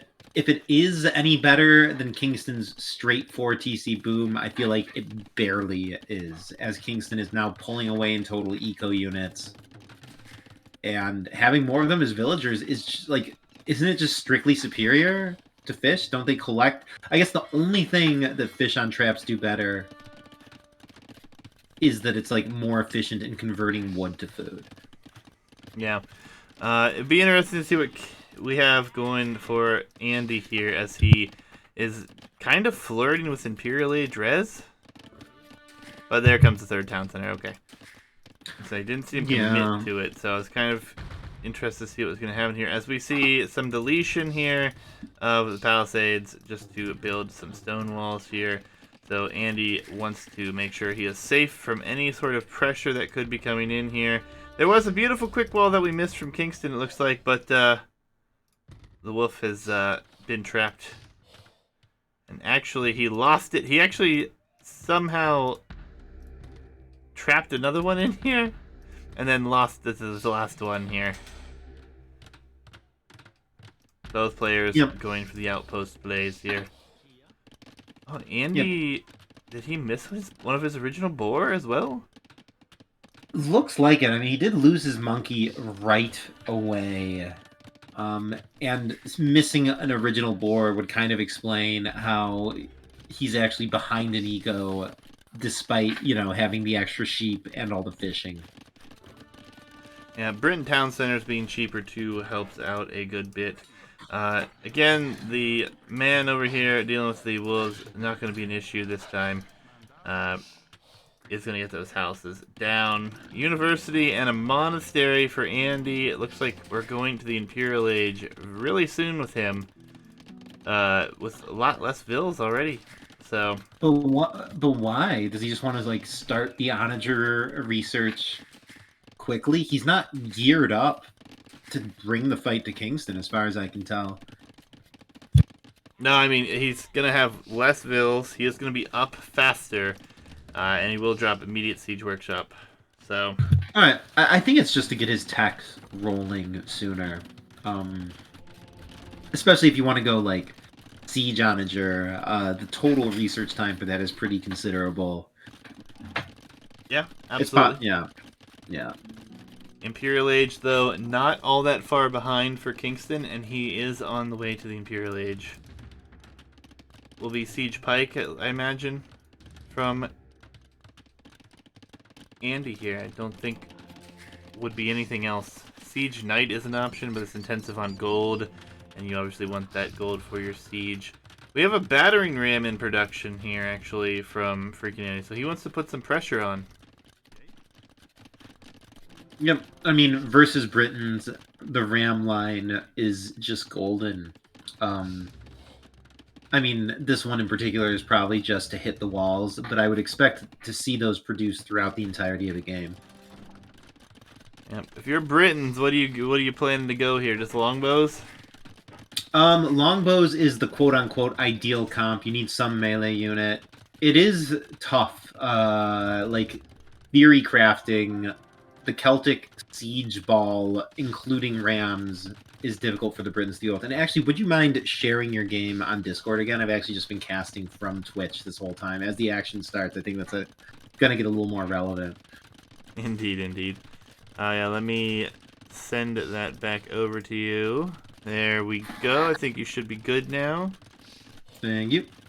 Yep. Give me a siege workshop here as well. Probably just hoping to get through the walls a bit faster. Yeah, but having a core of longbows which can snipe siege onagers and like scorpions from outside range is huge. Maybe werewolf trebs as well. I mean, the lack of a good melee unit option is very real. I guess you might just want to go Helb or Champion to conserve gold. Maybe it feels so bad to go for your own Rams and Onagers versus Celts that get 2 additional upgrades on you with the unique tech for extra HP. Yeah, and I think this is just going to be a ram siege push here, so adding the infantry line could have been an option. Obviously, it's expensive. We haven't seen any upgrades for it or anything, so I wouldn't expect that. It's going to be Mangonel Longbow, I guess. Yeah. I mean, the longbows counter everything except for the rams, and the onagers counter the rams. It works in theory. But if the spam is real, a lot of things do get through. The longbows need to focus all of their fire just to get the siege and whatnot. And if you're doing that, you're letting the woads through. Yeah, I guess we'll have to wait and see, as for once in this tournament, it looks like we're going to see a proper post-imp fight, as neither player is really rushing for the cut. Yep, Furor Celtica is on its way in for Andy. So he will have insanely good siege here, as Celts do. Trebuchet's going to be trading off a dock and a mining camp. And for now, all we see is longbow mangonel production here for Kingston. Yeah, and very notably, FreakinAndy is way behind in eco. Neither farm upgrade. He's down 92 to 132 villagers. I don't know if this fish trap heavy eco is that good in the end, but ultimately I still favor Andy based on Civ. Like, Celts is a famously difficult Civ for Britons to deal with. Indeed, indeed. Just viewing the choke here, there's not really much to look at other than production of units and this choke down the middle. I don't see any upgrades coming in other than archer upgrades. No onager upgrades, so no one is chopping through. Yep, I mean, it does feel pretty bad to go onager versus longbow. And Kingston is actually getting to the longbow mass. I don't know why you said it's unlikely we'll see it when I said, we're going to get the 100 longbow army. Because that truly is the ideal, core of the comp for Britons. Oh, we're going to see barracks added. Onager on its way for Kingston. Yep. I mean, it counters the Rams. It gives you the option to cut.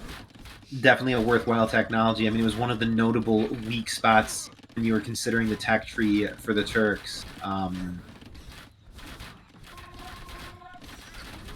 Yeah, I like it. Trebs attacking longbows.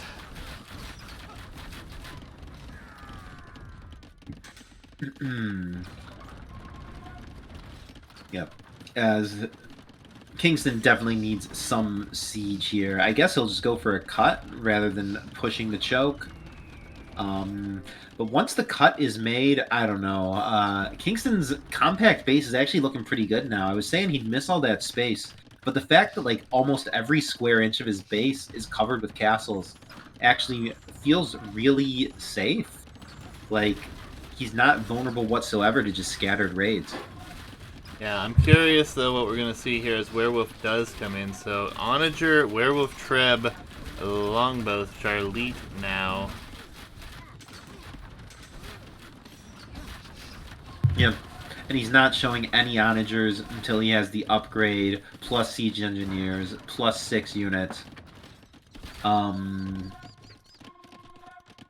Yeah, he's actually reinforcing the wall as he pulls back the onagers. Kingston seems a little unsure of how best to deploy the onagers.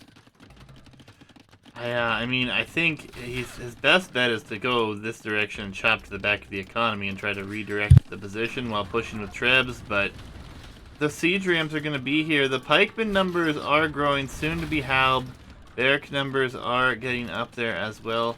And actually, the Treb here completely taking out everything, or it was deleted in favor of more military.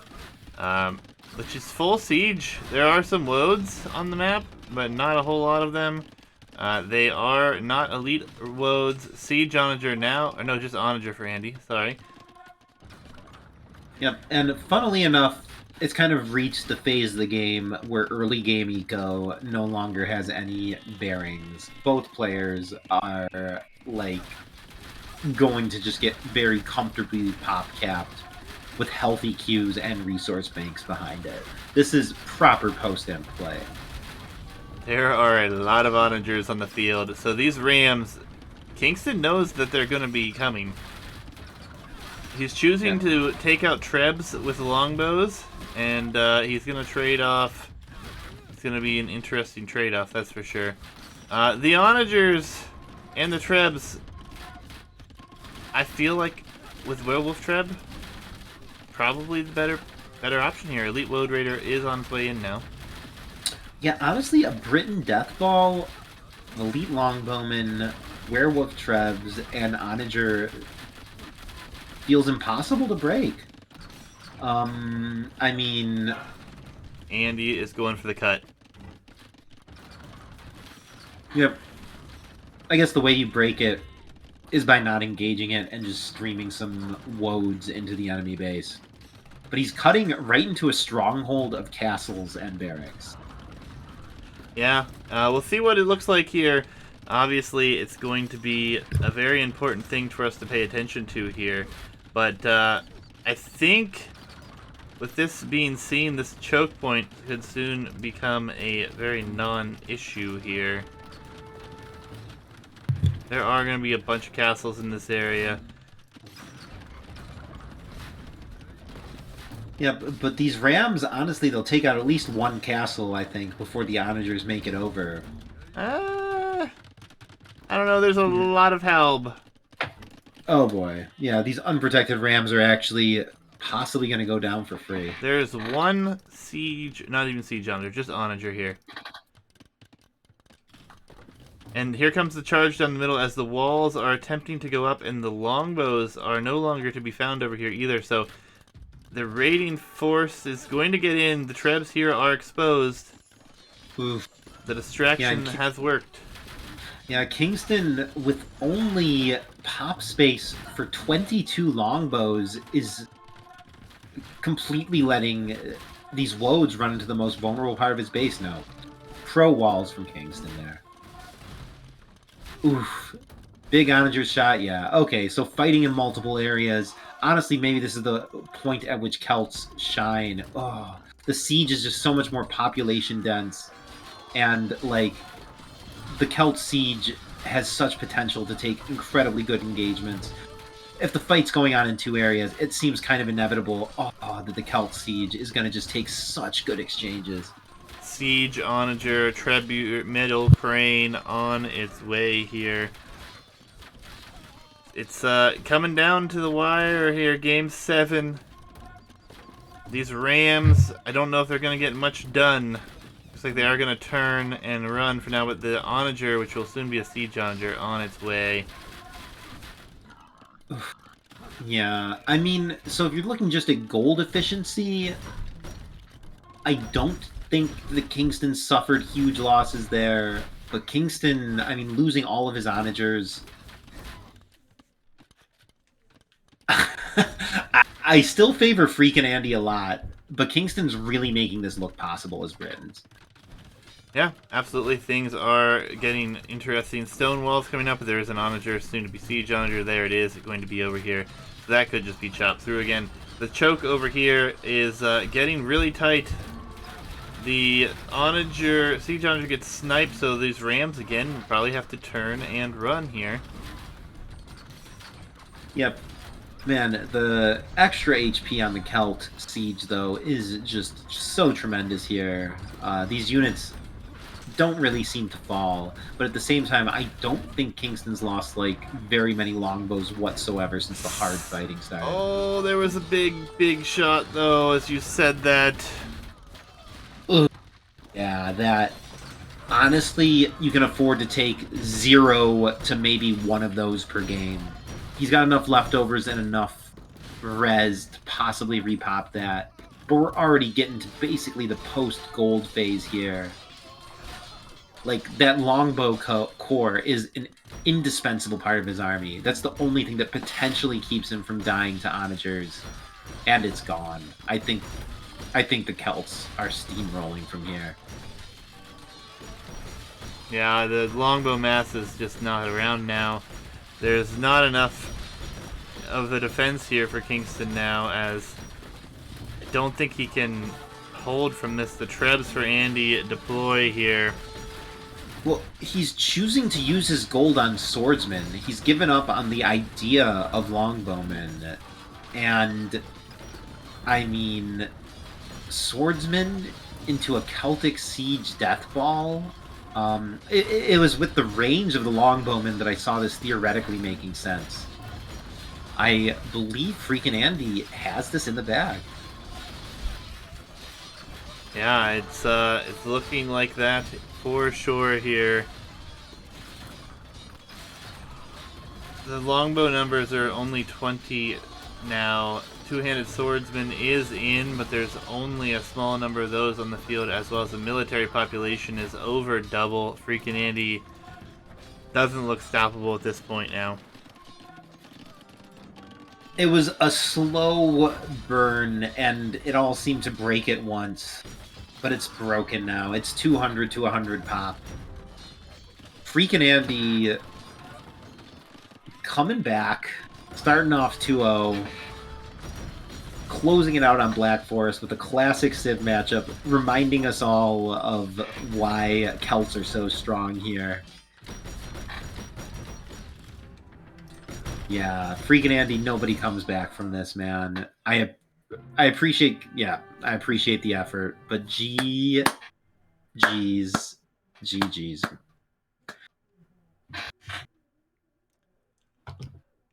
Yes. GG's indeed. FreakinAndy here with the Prime sub. Thank you, sir. Thanks to the tourney. Yes, thank you indeed. Indeed, indeed. Hold on a second, guys. Give me 1 second. Ah,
cool. All right, guys. So, uh, lots of chatter going on right now. Obviously, it did play out, and we did let them play out. We tried to reach them. We couldn't reach them. So we're going to leave this as it stands. FreakinAndy wins it. There were not extra fish in this pond, although there was a lot of fish traps going on. Um, Ultimately, it was extremely close game, and we're going to let this one stand as it is. So Andy does take the set here, 4-3 here against Kingston, and GG's. Yeah, I will say that for all of the disadvantage that Kingston's map granted him, it looked like he actually played the early game and the eco much better. And what won this is truly the late game Civ matchup. Yeah. Jabari, take it away for a second. Oh boy. I got to message everybody. Yeah, all right. Juicy's communicating with the players. Yeah, it is a shame to have the game 7 tainted a little bit by the controversy, but once they decided to play it out, I think it was actually a very good game with interesting dynamics. Um, and yeah, I guess we will learn some lessons for future tournaments. I thought it would be cool to use retro map gens, but the increased incidence of buggedness might discourage such decisions from being made in the future. Yep. Indeed. Indeed. Still messaging them. Go on. Yep. Go on. Keep talking. Keep talking. Uh, um. Yeah. Well, anyways, I think it was a banger set. I don't want this like little bit of controversy in the game 7 to taint it at all. But yeah, what's done is done. And honestly, the buggedness is almost aligned with at least my intentions with choosing these maps. I guess I like the chaos and the irregularities and the unevenness. And honestly, Kingston like did what I would expect a pro player to do given the circumstances and adapted and gave it a really legit shot.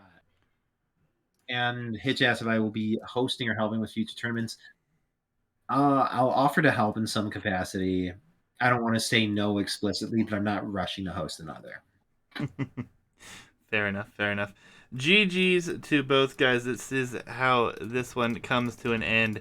It's been a long road to get here. Andy will take it here over Kingston and what was an incredible set here. I hope everyone that's been involved has enjoyed. Again, thank you guys for being here. Do appreciate you guys hanging out and having fun. Uh, Thanks to Jabari for getting everything started. I'm sure you'll be in contact with the players here via the prize pool information, all that fun stuff. Crazy, crazy set, guys. Jabari, anything you have to say before we move on?